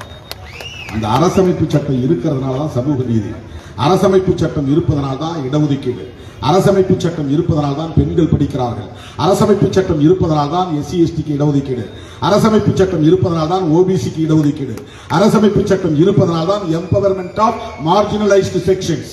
விளிம்பு நிலை மக்கள் இன்றைக்கு அதிகாரம் பெறுகிறார்கள், வழக்கறிஞர்களாகிறார்கள், நீதிபதிகளாகிறார்கள், பேராசிரியர்களாகிறார்கள், துணைவேந்தர்களாகிறார்கள், விஞ்ஞானிகளாகிறார்கள், நீதிபதி உள்ளிட்ட மிக முக்கியமான அதிகாரங்களில் போய் அமரக்கூடிய வாய்ப்பை பெறுகிறார்கள். இதுவெல்லாம் 2000 ஆண்டுகளாக மறுக்கப்பட்டு வந்தது. 2000 ஆண்டுகளாக மறுக்கப்பட்டு வந்தது. வரலாறு 2000 சொல்றது என்ன காரணம்னா சரித்திர காலம் 2000 வருஷம் அவ்வளவுதான். அதுக்கு முன்னாடி சரித்திரம் கிடையாது. அதிகபட்சம் போனா பௌத்தர் 2500 ஆண்டுகள் சொல்லலாம். இன்னும் கொஞ்சம் கூடுதலா போனா 3000 ஆண்டுன்னு சொல்லலாம். சரித்திர காலம் என்பது 3000 ஆண்டு தான். 3000 ஆண்டுக்கு முன்னால மனுஷன் எப்படி வந்தாலும் யாருக்கும் தெரியாது. எதுவுமே எழுதி வைக்கப்படல. திருக்குறள் காலம் 2000 வருஷம் தான். பைபிள் காலம் 2000 வருஷம் தான். ரிக்வேதம், யஜூர், சாமம், அதர்வேதம் என்று சொல்லப்படுவதற்கு இவர்களால் காலம் குறிக்க முடியவில்லை. சில பேர் 3000 வருஷங்கிறான், சில பேர் 5000 வருஷங்கிறான், சில பேர் 55000 வருஷங்கிறான். ராமாயணம் நடந்த காலம் காலம் கிடையாது. No evidence at all. நம்ம எவிடன்ஸ் மட்டும் தான் இருக்கிறார். ஹிஸ்டாரிக்கல் எவிடன்ஸ் கிடையாது. ஹிஸ்டாரிக்கல் எவிடன்ஸ் கிடையாது. கல்வெட்டு கிடையாது, ஆவணங்கள் கிடையாது, எந்த விதமான ஆதாரங்களும் கிடையாது, குறிப்புகள் செப்பேடுகள் கிடையாது. ராமாயணம் இந்த ஆண்டில் தான் தோன்றியது, ராமன் இப்படித்தான் பிறந்தார் என்பதற்கு எந்த செப்பேடும் கல்வெட்டும் எந்த பனைவோலை ஆவணங்களும் கிடையாது. ஒரு யூகத்தில் சொல்றோம். இந்த இருக்கு யஜூர், சாமம், அதர்வனம் போன்ற வேத காலம் இருக்கிறதே, அந்த வேத காலத்தில் இந்த மண்ணில் வந்து மன்னர்களின் துணையோடு எங்கள் தேசம் என்று இந்த தேசத்தை கொண்டாடுவதற்கு பார்ப்பனர்கள் முயன்று வட இந்திய பகுதியை ஆரியவர்த்தம் என்று எழுதினார்கள். அவங்களுக்கு தனி நாடு கிடையாது. தமிழனுக்கு ஒரு நாடு இருக்கு, கன்னடனுக்கு ஒரு நாடு இருக்கு, மலையாளிக்கு ஒரு நாடு இருக்கு. பார்ப்பனர்களுக்கு நாடு கிடையாது. ஆனால் அதை உருவாக்க முயற்சித்தார்கள். அதுதான் ஆரியவர்த்தம். வடக்கே இருக்கிற பகுதி உத்தரப்பிரதேசம், தெற்கே இருக்கிற பகுதி தட்சிண பிரதேசம். தட்சிணம்னா தெற்குன்னு அர்த்தம், தட்சிண பிரதேசம்னா தென்னிந்தியான்னு பொருள். தட்சிணாமூர்த்தினா தெற்கே இருக்கிற கடவுள் பொருள். தட்சிணம் என்றால் தெற்கு, தட்சிணாமூர்த்தி என்றால் தெற்கு தென்னிந்திய கடவுள் சைவ சிவன். தட்சிணாமூர்த்தினா சிவன் அர்த்தம். உத்தர்னா வடக்குன்னு அர்த்தம். வடமொழியில சான்ஸ்கிரிட்ல உத்தர் அப்படின்னா வடக்கு, உப்பர்னா மேல, உத்தர்னா வடக்கு. உப்பரிகை அப்படின்னு சொல்றோம்ல, மாடி, மொட்டை மாடி. உப்பர்னா மேல, உத்தர்னா வடக்கு. உத்தர் பிரதேசம்னா வடக்கே இருக்கிற பகுதி. அதான் பல மாநிலங்களா பிரிஞ்சிருச்சு. உத்தரப்பிரதேசம் தான் மத்திய பிரதேசமாகவும், பீகாராவும், ஜார்க்கண்டாவும், சத்தீஸ்கராகவும், இதெல்லாம் ஒரு காலத்துல ஒரே பிரதேசமா உத்தரப்பிரதேசமா இருந்தது. வட பிரதேசம் அர்த்தம், வட இந்தியான்னு அர்த்தம். அங்கேதான் அவர்களின் கொட்டம் இருந்தது, தெற்கே கிடையாது. அதுக்கு பிறகு மெல்ல மெல்ல வருகிறார்கள். நம்ம பெயர்கள்லாம் அப்புறம் சான்ஸ்கிரிட் பெயரா மாறுது. ஒரு பெயர் கூட இன்னைக்கு நிறைய பேர், ஒரு 1000 பேரை பிடிச்சி உட்கார வச்சீங்கன்னா பேரை என்ன எல்லாம் சான்ஸ்கிரிட் தான். ஒரு 10% பேர் 20% பேர் அது விடுதலை சிறுத்தைகள் வந்து அந்த பேர்லாம் மாற்றணும். தமிழ் பெயர் சான்ஸ்கிரிட் பெயர் தான். மன்னர்களின் துணையோடு பிராமணர்கள் செய்த சதி. ஒரே மொழியாக்க வேண்டும், ஒரே கலாச்சாரமாக்க வேண்டும், ஒரே தேசமாக்க வேண்டும். அது அவர்களுக்கான தேசம். நாம தனியா தமிழ்நாடுன்னு கேட்டா நம்ம தேசம், மலையாளி கேரளான்னு சொல்ல முடியும். பிராமணர்களுக்கு நாடே இல்லை. அப்ப எது நாடு? ஒட்டுமொத்த இந்தியாவே இந்த நாடு. அதுக்காக தான் போடுற கோஷம் ஒரே தேசம் ஒரே கலாச்சாரம். அந்த ஒரே தேசம் ஒரே கலாச்சாரம் என்கிற கொள்கையை, அந்த நிலைப்பாட்டை யாரிடமிருந்து காப்பியடித்தார்கள் என்றால் ஹிட்லரிடமிருந்து காப்பியடித்தார்கள். ஹிட்லருடைய இனவாதம் தான். ஜெர்மானியர்களின் தேசம் இது, யூதர்கள் இங்கே வாழக்கூடாது. யார் யூதர்? கிறிஸ்தவர் மதத்தை தோற்றுவித்த இயேசு பெருமானின் யூதர் தான். மார்க்சியத்தை தந்த காரல் மார்க்ஸ் ஒரு யூதர். இன்றைக்கு உலகம் முழுவதும் பல அறிவியல் கண்டுபிடிப்புகளை கண்டுபிடித்திருக்கிறார்கள் என்றால் அதில் 60-70 விழுக்காடு யூதர் இனத்தை சார்ந்தவர்கள். உலகத்தில் வாழக்கூடிய மனித குலத்திலேயே மிக அபாரமான மூளைத்திறன் கொண்ட ஒரு இனம் யூதர் இனம். இப்ப அவங்களை வந்து இல்லுமினாட்டிஸ் சொல்றாங்க. இப்ப தற்கால நவீன மொழி சொல்லாடல். இல்லுமினேஷன்னா ஒளிர்தல். இல்லுமினாட்டிஸ் அப்படின்னா இன்றைக்கு உலகம் இப்படி இருக்கிறதுக்கு அவன் தான் காரணம். அதுல நம்ம பில்கேட்ஸ் உட்பட எல்லாம் வராங்க இல்லுமினாட்டிஸ். அவங்க தீர்மானிக்கிறது தான். கொரோனான்னு சொல்லு, லாக்டவுன் பண்ணு, ஜிஎஸ்டி வரி போடு, டிமானிட்டைசேஷன் வேலையை செய்ய, பணத்தை செல்லாதுன்னு ஆக்கு, அரசு துறைகளை எல்லாம் தனியார் மயமாக்கு, பொதுத்துறைன்னு ஒண்ணு வச்சிக்காத, அரசாங்கத்தில் எல்லாருக்கும் வேலை கொடுத்து அவன் வேலையை விட்டு போன பிறகு அவனுக்கு பென்ஷன் கொடுத்து வாங்கக்கூடிய பொது வரி வசூல் இருந்து அவனுக்கு 60-70 விழுக்காடு அரசு ஊழியர்களே செலவு பண்ணினா நாட்டை எங்க இருந்து டெவலப் பண்ண முடியும்? ரோடு போட முடியாது, கட்டடங்கள் கட்ட முடியாது, பாலம் கட்ட முடியாது, அறிவியல் தொழில்நுட்பத்தை வளர்க்க முடியாது. அதனால எல்லாத்தையும் பிரைவேட்டைசேஷன் பண்ணு. அப்படி உருவானதான் காட் ஒப்பந்தம். இந்த காட் ஒப்பந்தத்தின் அடிப்படையிலே தனியார் மயமாதல், தாராளமயமாதல், உலகமயமாதல் என்கிற கோட்பாடு வந்தது. ஒருபுறம் சனாதனத்தை பாதுகாக்க வேண்டும், இன்னொரு புறம் கார்ப்பரேட் மயமாக்க வேண்டும். இந்த கார்ப்பரேட்டுகளுக்கும் சனாதனிகளுக்கும் எடுபடி வேலை செய்யக்கூடிய கும்பல் தான் மோடி, அமித்ஷா தலைமையிலான அமைச்சரவை கும்பல். அவர்களுக்கு தனியா ஒன்றும் கிடையாது. சனாதனிகள் இந்த தேசத்தை இந்து ராஷ்டிரம் என்று அறிவிக்க சொல்லுகிறார்கள். கார்ப்பரேட்டுகள் இந்த தேசத்தை தனியார் தேசமாக அறிவியுங்கள் என்கிறார்கள். எல்லாத்தையும் என்கிட்ட கொடுறான். நீ எதையும் நடத்தாத, கவர்மெண்ட் நடத்தாத. ஹாஸ்பிட்டலா தனியாற்ற கொடுத்துரு, ஸ்கூலா தனியாற்ற கொடுத்துரு, காலேஜா தனியாற்ற கொடுத்துரு, பல்கலைக்கழகமா தனியாற்ற கொடுத்துரு, விமான சேவையா தனியாற்ற கொடுத்துரு, ரயில் சேவையா தனியாற்ற கொடுத்துரு, இன்சூரன்ஸா தனியாற்ற கொடுத்துரு. டாஸ்மாகா நீ வச்சுக்கோ, சாராயம் மட்டும் நீ வித்துக்க. அரசு துறையா இருப்பது சாராயத்துறை மட்டும்தான். அரசாங்கமே சாராயத்தை வித்து, நான் ஊருக்கு போகும்போது அடிவயிறு எரியுது. ஒரு ஊருக்கு குடியேற்ற போனா அங்க மொத்தம் 100 இளைஞர்கள் வர்றான்னா அதுல 50 பேர் குடிச்சிருக்கான்.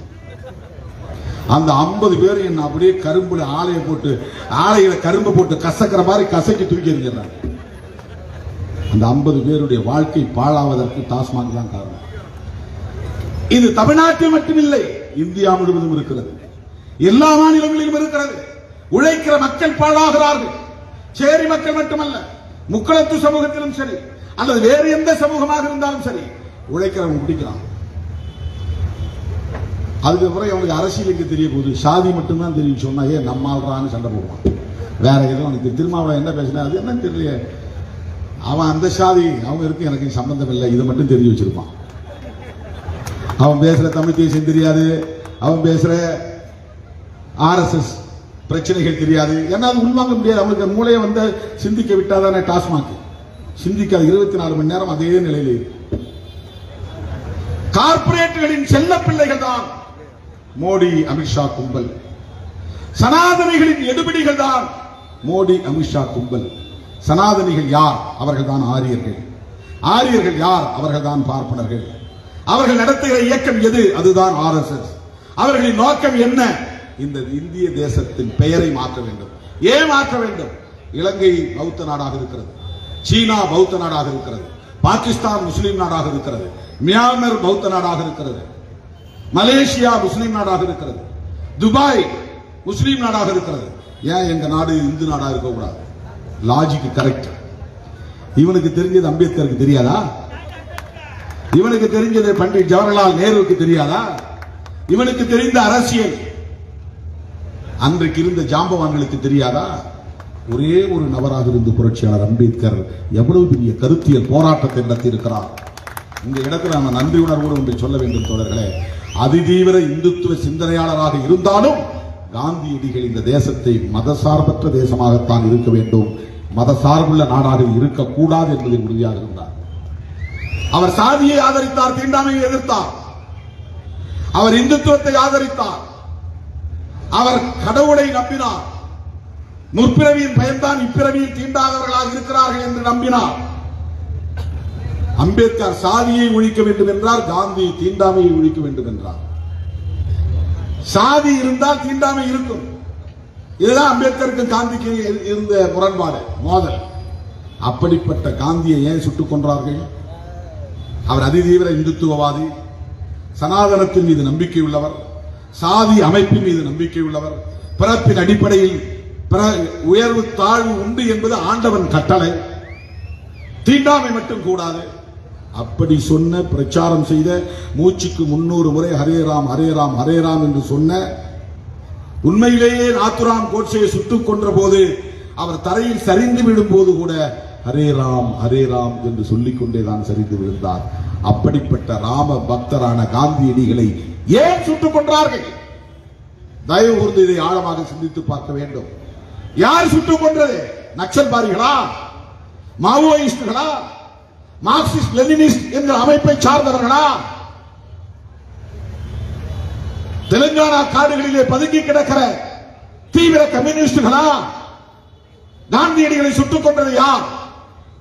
இந்த சாட்சாத் RSS இயக்கம் தான். அந்த இயக்கத்தை சார்ந்த நாத்துராம் கோட்சே தான். அந்த நாத்துராம் கோட்சேவை எங்கள் தலைவர் என்று சொல்லுகிற கும்பல் தான் RSS கும்பல்.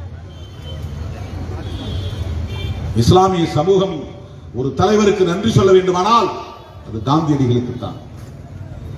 இந்துக்களும் முஸ்லிம்களும் ஒற்றுமையாக இருக்க வேண்டும் என்று சொன்ன காரணத்தினால்தான் பாகிஸ்தான் பிரிந்து போய்விட்டது. அதற்கு தர வேண்டிய தொகையை, கடைசி தவணையை கொடுங்கள் என்று போய் ஜவஹர்லால் நேருவிடம் அழுத்தம் கொடுத்து அதற்காக ஒரு உண்ணாநிலை அறப்போராட்டத்தை தொடங்கிய காரணத்தினால் நாத்துராம் கோட்சே சுட்டுக் கொன்றார்.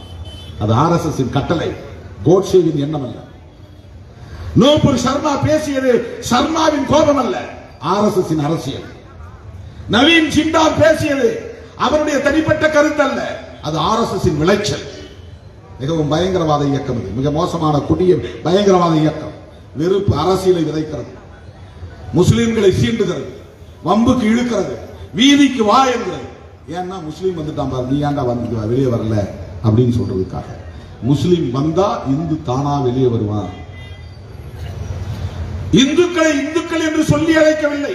இந்துக்களே வாருங்கள், உங்கள் நலன்களுக்காக பாடுபடுகிறோம், உங்கள் பிள்ளைகளுக்கு வேலை வாய்ப்பு தருகிறோம், உங்கள் பிள்ளைகளுக்கு கல்வியை தருகிறோம், உங்கள் பிள்ளைகளை விஞ்ஞானிகளாக்குகிறோம், உங்கள் பிள்ளைகளை பேராசிரியர்களாக்குகிறோம், இந்துக்களே வாருங்கள் என்று அழைக்கவில்லை. இந்துக்களே இந்துக்களே, முஸ்லிம்களை பாருங்கள். லிங்கத்தை பெயர்த்தெடுத்து விட்டு மசூதியை கட்டியிருக்கிறார். ராமர் பிறந்த இடத்தில் அன்றைக்கே பாபர் அதை இடித்துவிட்டு மசூதியை கட்டியிருக்கிறார். ஜெய் ஸ்ரீராம் சொல்லு, காவி துணியை தலையில் கட்டு. இதுதான் இன்னைக்கு RSS சொல்லி தருகிறது. நாம பிள்ளைங்க கையில லேப்டாப் கொடுக்கிறோம், தமிழ்நாட்டில் பெண் குழந்தைகளுக்கு சைக்கிள் கொடுக்கிறோம், தமிழ்நாட்டில் அரசு. அவன் போய் பள்ளிக்கூடத்தில் கர்நாடகாவில் போய் காவி துணியை கொடுக்கிறான், ஜெய் ஸ்ரீராம் சொல்லுங்கிறான். இந்துக்களின் முதல் எதிரியே பாஜகவும் RSS தான். இதை இந்துக்கள் புரிந்து கொள்ள வேண்டும். நான் கேட்கிறேன், தமிழ்நாடு மட்டுமல்ல இந்திய அளவில் இந்த மதத்தில், இந்து மதத்தில் இருக்கிற பிரச்சனைகளை எந்த முஸ்லீமாவது மேடை போட்டு விமர்சித்திருக்கிறார்களா? ஏன் நீ முஸ்லீம் அடிக்கிற? எந்த கிறிஸ்தவனாவது மேடை போட்டு விமர்சித்திருக்கிறானா? ஏன் அவனை நீ தாக்குகிறாய்? இந்து மதத்தில் இருக்கிற குறைபாடுகளை விமர்சித்த தலைவர்கள் புரட்சியாளர் அம்பேத்கர், தந்தை பெரியார். அவங்க ரெண்டு பேருமே இந்து தான். அம்பேத்கர் என்ன கிறிஸ்தவரா? அம்பேத்கர் என்ன முஸ்லீமா? பெரியார் என்ன கிறிஸ்தவரா? பெரியார் முஸ்லீமா? ஏன் இந்துவாக இருந்த பெரியார், இந்துவாக பிறந்த அம்பேத்கர் ஏன் இந்து மதத்தில் உள்ள குறைபாடுகளை சுட்டிக்காட்டினார்கள்? உனக்கு புத்தி இருந்து அதை யோசிச்சுப்பார். இந்து மதத்தை காப்பாற்ற வேண்டும் என்கிறதில் உண்மையான அக்கறை இருந்தால் அந்த கோணத்தில் சிந்தித்துப்பார். அம்பேத்கரும் பெரியாரும் ஏன் இதை கடுமையாக விமர்சித்தார்கள்? உலக வரலாற்றிலேயே ஒரு தலைவன் பேச்சை கேட்டு ஒரே நாளில் 10 லட்சம் பேர் ஒரு மதத்தில் இருந்து வெளியேறினார் என்றால் உலக வரலாற்றிலேயே அது புரட்சியாளர் அம்பேத்கரின் தலைமை கடந்த மதமாற்றம் தான். அதை பௌத்த மதமாற்றம் என்பதை விட இந்து மதத்தில் இருந்து வெளியேறிய அரசு. அங்கொன்னு இங்கொன்னும் போவான், குடும்பமா போவான், 100 பேர் போவான், 200 பேர் போவான். அப்படி மாறினதான் நம்ம இந்தியாவுக்குள்ள இருக்கிற முஸ்லிம்களும் இந்தியாவில் இருக்கிற கிறிஸ்தவர்களும். இவங்க யாரும் அரேபியாவில் இருந்து வந்தவங்க இல்லை, முஸ்லிம்கள். இவர்கள் யாரும் யூரோப்பில் இருந்து வந்தவர்கள் இல்ல, கிறிஸ்தவர்கள். நம்ம அண்ணன் தம்பி தான் கிறிஸ்டியனா இருக்கிறான், ஆனா அவன் எதிரின்னு காட்டுறான். இந்துக்களுக்கு எதிரின்னு காட்டுறான். உன் அண்ணனையும் உன் தம்பியையும் உன் மாமனையும் உன் மச்சானையும் எதிரிங்கிறான். விதேசி நாட்டை சார்ந்தவன்கிறான். கிறிஸ்தவ மதத்தை சார்ந்தவர்கள் எல்லாம் எதிரிகள் என்கிறார்கள். உன்னுடைய சொந்தக்காரன் முஸ்லீமாக இருக்கிறான், அவனை எதிரி என்று காட்டுகிறார்கள். அவர்களின் நோக்கம் சமூக நல்லிணக்கம் இல்லை, மோதலை உண்டு பண்ணுவதுதான். இந்துக்களையும் முஸ்லிம்களையும் எதிரெதிரே நிறுத்த வேண்டும். ஏனென்றால் 80 விழுக்காடாக இருக்கிற இந்துக்களை இந்து உணர்வால் ஒருங்கே திரட்டி அதை வாக்கு வங்கியாக மாற்றி தொடர்ந்து அதை தக்க வைத்துக் கொள்ள வேண்டும் என்பதுதான் பிஜேபி RSS நோக்கம். இதை புரிந்து கொள்ளவில்லை என்றால் ஓபிசி மக்கள் பாதிக்கப்படுவார்கள். தங்களை இந்துக்களாக ஆண்ட சாதி என்று சொல்லிக் கொள்ளக்கூடிய மக்கள் கடுமையாக பாதிக்கப்படுவார்கள். ஒரு உண்மையை சொல்றேன், எம்பிபிஎஸ் படிப்புல ஆல் இந்தியா கோட்டா என்று ஒவ்வொரு மாநில அரசும் 15% இடங்களை மத்திய அரசுக்கு கொடுக்கிறது. இப்ப 100 இடம் இருந்தா 15 இடத்தை கவர்மெண்ட் கொடுத்துடும், யூனியன் கவர்மெண்ட். அந்த 15% யூனியன் கவர்மெண்ட் மத்திய அரசாங்கம் அவனுக்கு வேண்டி போட்டு கொடுத்துறான். அதை யார் மந்திரியா இருக்கிறானோ அவன் அல்லது அவனுக்கு வேண்டிய ஆட்கள் வட இந்தியக்காரனுக்கு தமிழ்நாட்டில் அனுப்பிச்சு விட்டுறான் 15 பேரை. அந்த 15% எஸ்சி எஸ்டிக்கு ரிசர்வேஷன் உண்டு, ஆனால் ஓபிசிக்கு ரிசர்வேஷன் இல்லை. இது ஆண்ட சாதி நாங்கள் தான் பரம்பரை ஆண்ட பரம்பரை சொல்லிக் கொள்ளக்கூடிய எந்த ஓபிசி தலைவரும் கண்டுபிடிக்கவில்லை. இதை கண்டுபிடித்த இயக்கம் விடுதலை சிறுத்தைகள் கட்சி. இது போய் முதல்ல போய் அமைச்சருக்கு மனு கொடுத்தது நானும் தோழர் ரவிக்குமார் அவர்கள் தான். அதன் பிறகுதான் மற்ற கட்சிகள் இது பிரச்சனையாக எடுத்தன. திமுக நீதிமன்றத்திற்கு போனது. அதன் பிறகுதான் இது பெரிய பிரச்சனையாக மாறி நீதிமன்றமே தீர்ப்பு அளித்து அதை இடஒதுக்கீடு கொடுக்க வச்சது.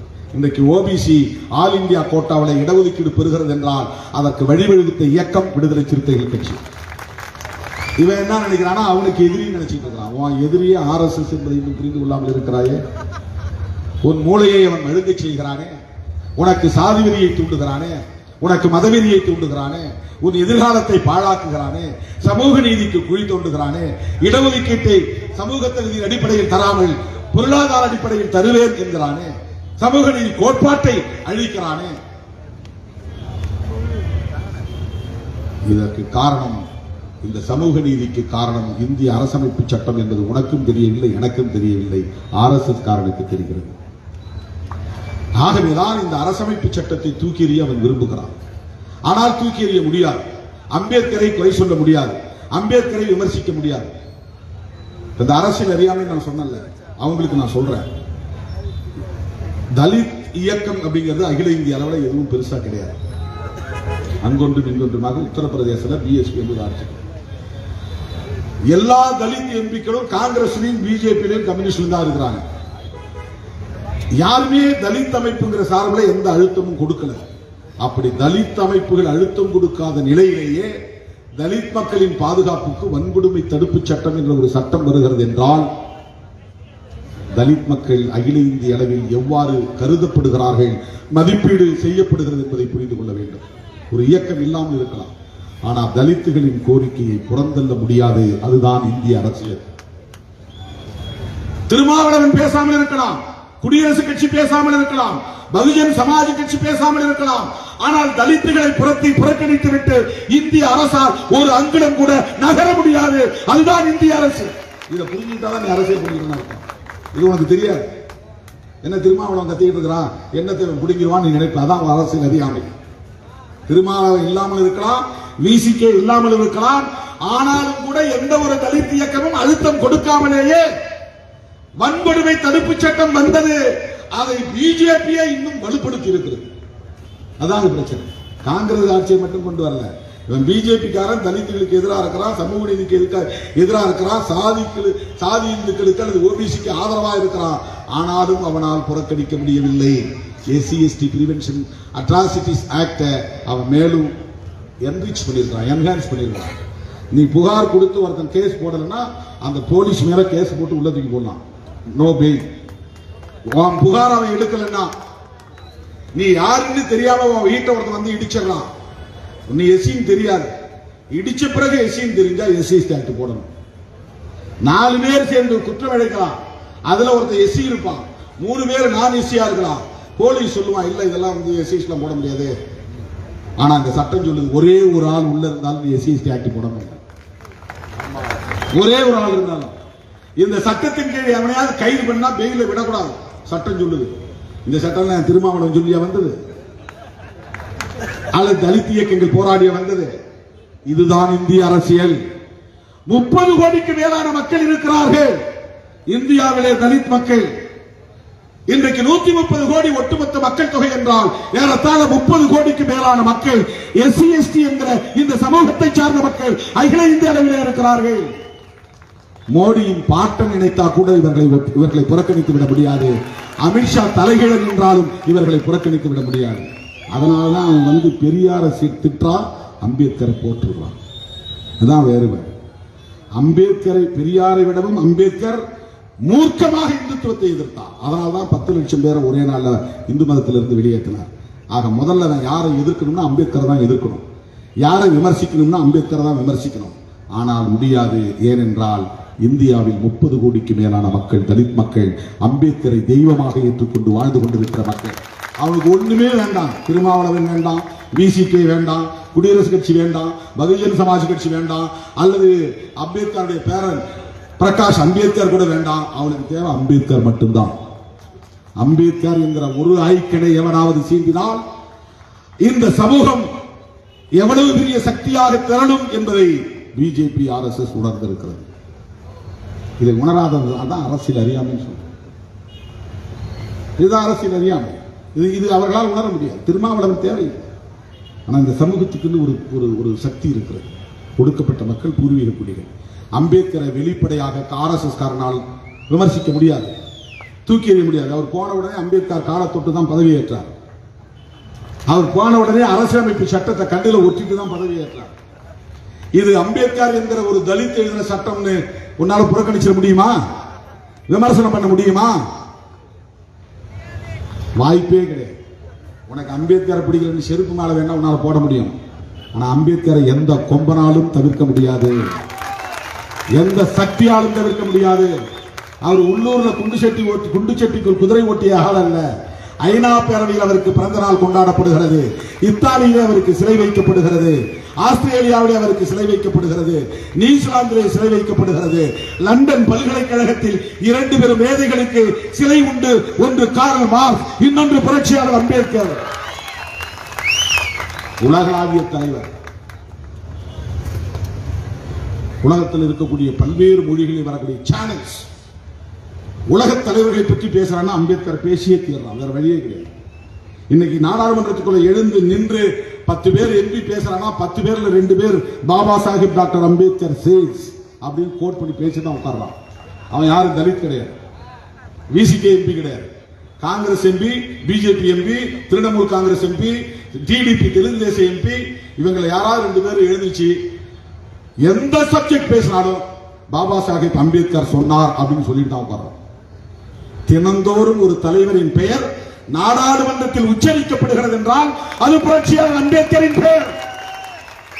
அவரை பேசாம சட்டமன்ற நாடாளுமன்றம் நடக்க ஒரே ஒரு நாள் கூட அம்பேத்கர் பெயர் உச்சரிக்கப்படாமல் நாடாளுமன்றம் மூடப்பட்டதில்லை.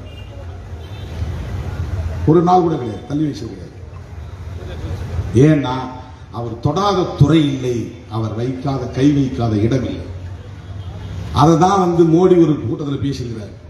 இன்னைக்கு இந்த எலக்ட்ரிசிட்டி டெவலப்மெண்ட் இருக்கிறதுக்கு காரணம் வாட்டர் ப்ராஜெக்ட், நீர்வளம் பெருகி இருப்பதற்கு காரணம் புரட்சியாளர் அம்பேத்கர் அவரையும் சொல்லியிருக்கிறார். இவங்க எல்லாம் என்ன நினைக்கிறாங்க, எஸ்சிக்காக இருந்த தலைவர். அதான் அரசியல் அறியாமை. அம்பேத்கரை எஸ்சி தலைவர் ஒருத்தன் நினைக்கிறான்னா அவன் அரசியல் அறியாமையில் உழலுகிறான். மோடிக்கு தெரியுது. மோடிக்கு அவன் எழுதி கொடுத்துட்டான், இது இப்படி பேசுங்க, இந்த அம்பேத்கர் மக்கள் எல்லாம் நம்ம அப்பதான் கவர் பண்ண முடியும், திரௌபதி முர்முவை போடுங்க, அப்பதான் இந்த ட்ரைபல்ஸ் எல்லாம் கவர் பண்ண முடியும். கலாமை ஜனாதிபதி ஆக்கினார்கள். எந்த முஸ்லீமாவது எங்கால்னு பேசினாங்களா? உரிமை கோரினாங்களா? கிளைம் பண்ண மாட்டாங்க. ஏன்னா அவர் அவங்க ஆளு, அது முஸ்லீமுக்கு தெரியுது. அதனால ஒரு நாள் கூட எங்கள் சமூகத்தை சார்ந்த அப்துல் கலாமை நாங்கள் வரவேற்கிறோம் அப்படின்னு ஒரே ஒரு இடத்துல கூட, இந்தியாவில் ஒரு இடத்துல கூட அப்துல் கலாம் அவர்களை ஒரு முஸ்லீம் கூட வரவேற்றதில்லை. அப்ப அவங்க தெளிவா இருக்கிறாங்க அரசியல். அப்துல் கலாம் நல்லவர், உயர்ந்தவர், மனிதநேயம் உள்ளவர், அது வேற. ஆனா அடையாள அரசியல் அவர்கிட்ட இஸ்லாம் சமூகம் தெளிவா இருக்கு. ராம்நாத் கோவிந்த் தலித் சமூகம், அவரை குடியரசுத் தலைவர் ஆக்கினாங்க. மோகன் பகவத் கால் மேல கால் போட்டு உட்கார்ந்து இருக்கிறாரு, குடியரசுத் தலைவர் நின்றுட்டு இருக்கிறார். படம் இது எவ்வளவு பெரிய அவமானம் இது. இந்தியாவின் 130 கோடி பேரில் முதல் குடிமகன் குடியரசுத் தலைவர் ராம்நாத் கோவிந்த். 2வது குடிமகன் அவருடைய மனைவி. அப்புறம் தான் மற்ற எல்லாம். மோடியா இருந்தாலும், மோகன் பகவத்தா இருந்தாலும், மற்ற யாரா இருந்தாலும் அதுக்கப்புறம் தான். Number 1 citizen president of India Ramnath Kovind, Dalit. ஆனா அவன் மரியாதை கொடுக்க மாட்டாங்க. ஒரு குடியரசுத் தலைவர் வந்து வணக்கம் சொல்றாரு, அவங்க உட்கார்ந்து கால் மேல கால் போட்டு உட்கார்ந்து வரவேற்கிறார். இதுதான் சனாதனம். ஆந்திர பிரதேசத்தின் கவர்னராக இருக்கிற அக்கா தமிழிசை சவுந்தரராஜன் பொருளை வாங்கி வாங்கி கொடுக்கிறாரு, இப்படி தூக்கி போடுறாங்க.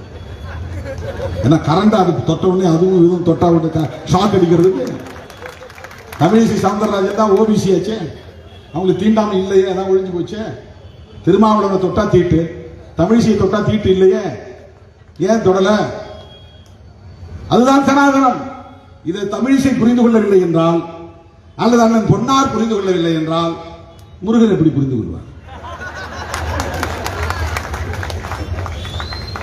நாம தான் உங்களுக்கு கிளாஸ் எடுக்கும். அவங்களுக்கு பதவி ஆசை, அவ்வளவுதான். பதவி இருந்தா போதும். எவன் ஆண்டான்னா, எவன் சட்டத்தை மாத்தினான்னா, அரசியல் சட்டத்தை தூக்கி எறிஞ்சாருன்னா அதை பத்தி அவங்களுக்கு கவலை கிடையாது. RSS உடைய நோக்கம் தெளிவாக புரிந்து கொள்ளுங்கள். 2024 மீண்டும் ஆட்சிக்கு வந்தால் அவர்கள் இந்த சட்டத்தை தூக்கி எறிந்துவிட்டு மனுஸ்மிருதி சட்டம் என்று அறிவிப்பார்கள். யாரை கேட்டான்? பெரும்பான்மை இருக்குங்கிறதுனால ஜம்மு காஷ்மீருக்கு இருந்த உரிமையை தூக்கி எறிஞ்சாங்களா இல்லையா? யாரால என்ன பண்ண முடியுது? ஜம்மு காஷ்மீர்ங்கிறது ஒண்ணு இந்தியா கிடையாது, அது தனி சமஸ்தானம் ஆச்சு. அவன் நினைச்சிருந்தா பாகிஸ்தானுக்கு போயிருப்பானே.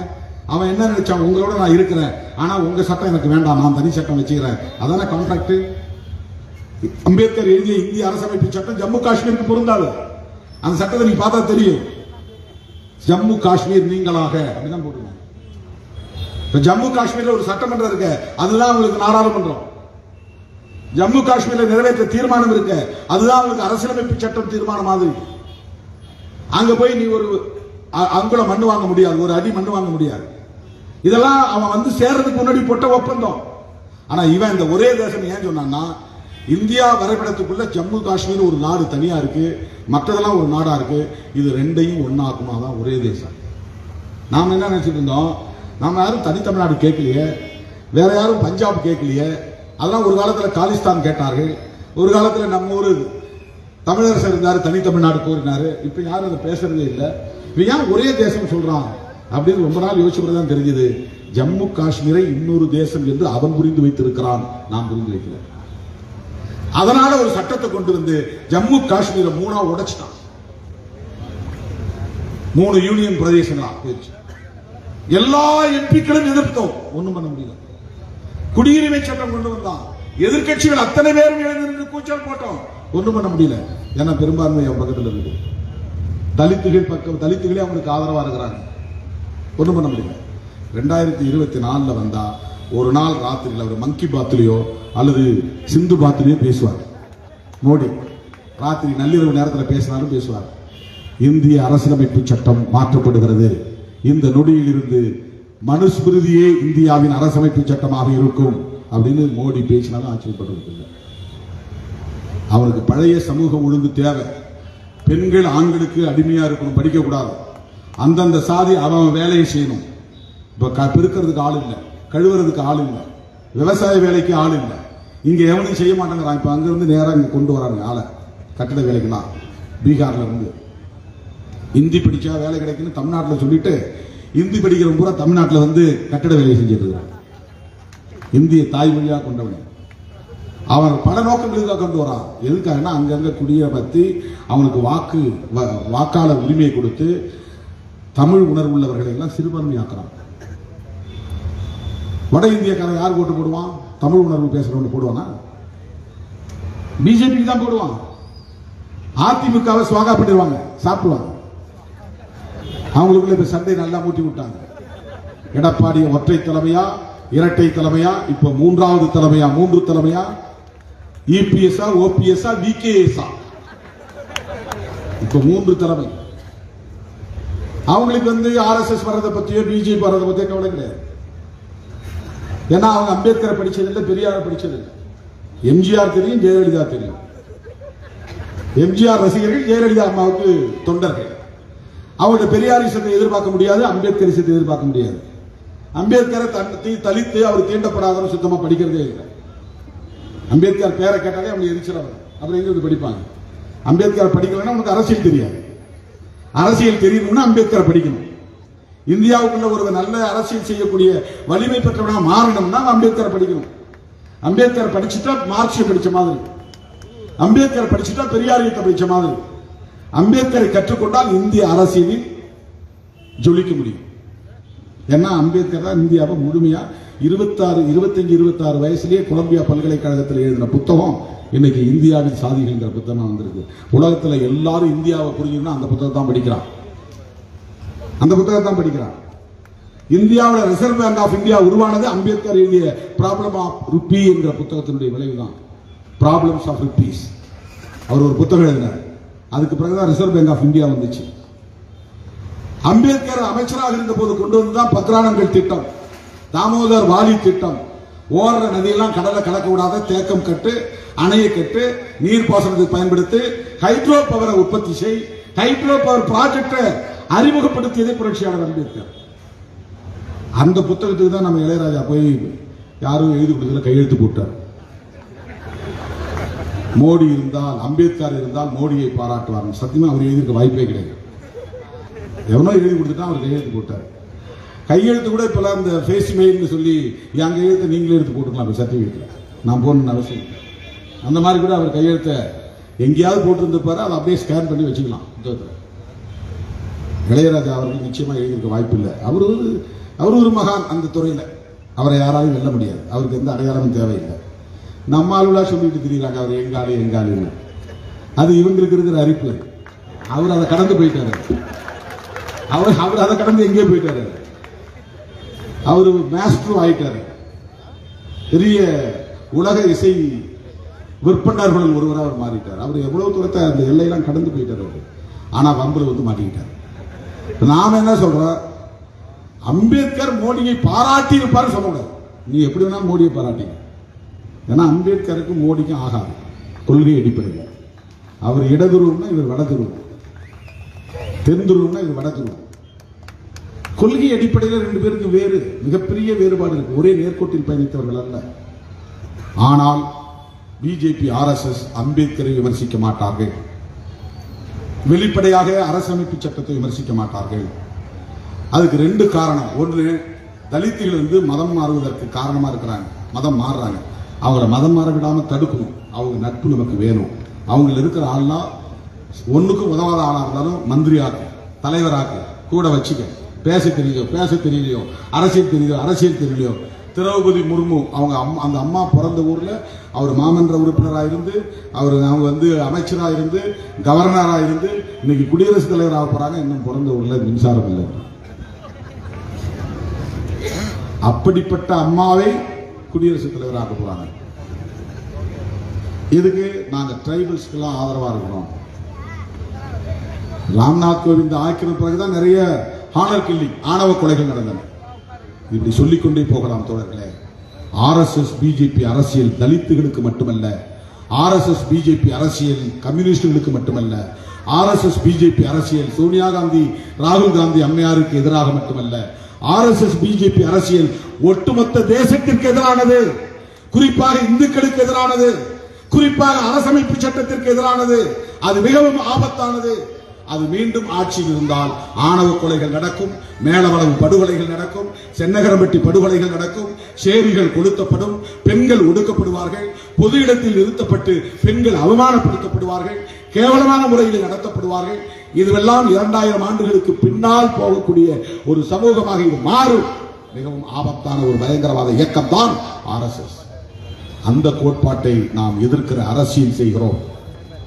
இந்த களத்தில் அதை அப்படிப்பட்ட சனாதன பயங்கரவாத சாதியவாத போக்குகளை எதிர்த்து என் தலையே போனாலும் அரசியல் உரிமையை நான் காப்பாற்றுவேன் என்று துணிந்து களமாடிய ஒரு மாவீரன் தான் மேலவளவு முருகேசன். அவன் சாதி எதிர்ப்பு என்கிற அடிப்படையில் அல்ல, உரிமையை பாதுகாக்க வேண்டும் என்கிற அடிப்படையில் களம் இறங்கி தலை கொடுத்தவன். அந்த மாவீரனுக்கும் அவனோடு களப்பலியான தோழர்களுக்கும் இந்த 25வது ஆண்டிலே வீர வணக்கம் செலுத்தி நம்முடைய அழைப்பை ஏற்று வருகை தந்து இந்த நிகழ்வில் பங்கேற்று உரையாற்றி சிறப்பித்த தலைவர் பெருமக்களுக்கும், கொட்டுகிற மழையிலும் களையாமல் அசையாமல் அமர்ந்து இந்த நிகழ்வை சிறப்பித்த என் உயிரின் உயிரான பல்லாயிரக்கணக்கான சிறுத்தைகளுக்கும் என்னுடைய நெஞ்சார்ந்த நன்றியை தெரிவித்து விடைபெறுகிறேன். நன்றி, வணக்கம்.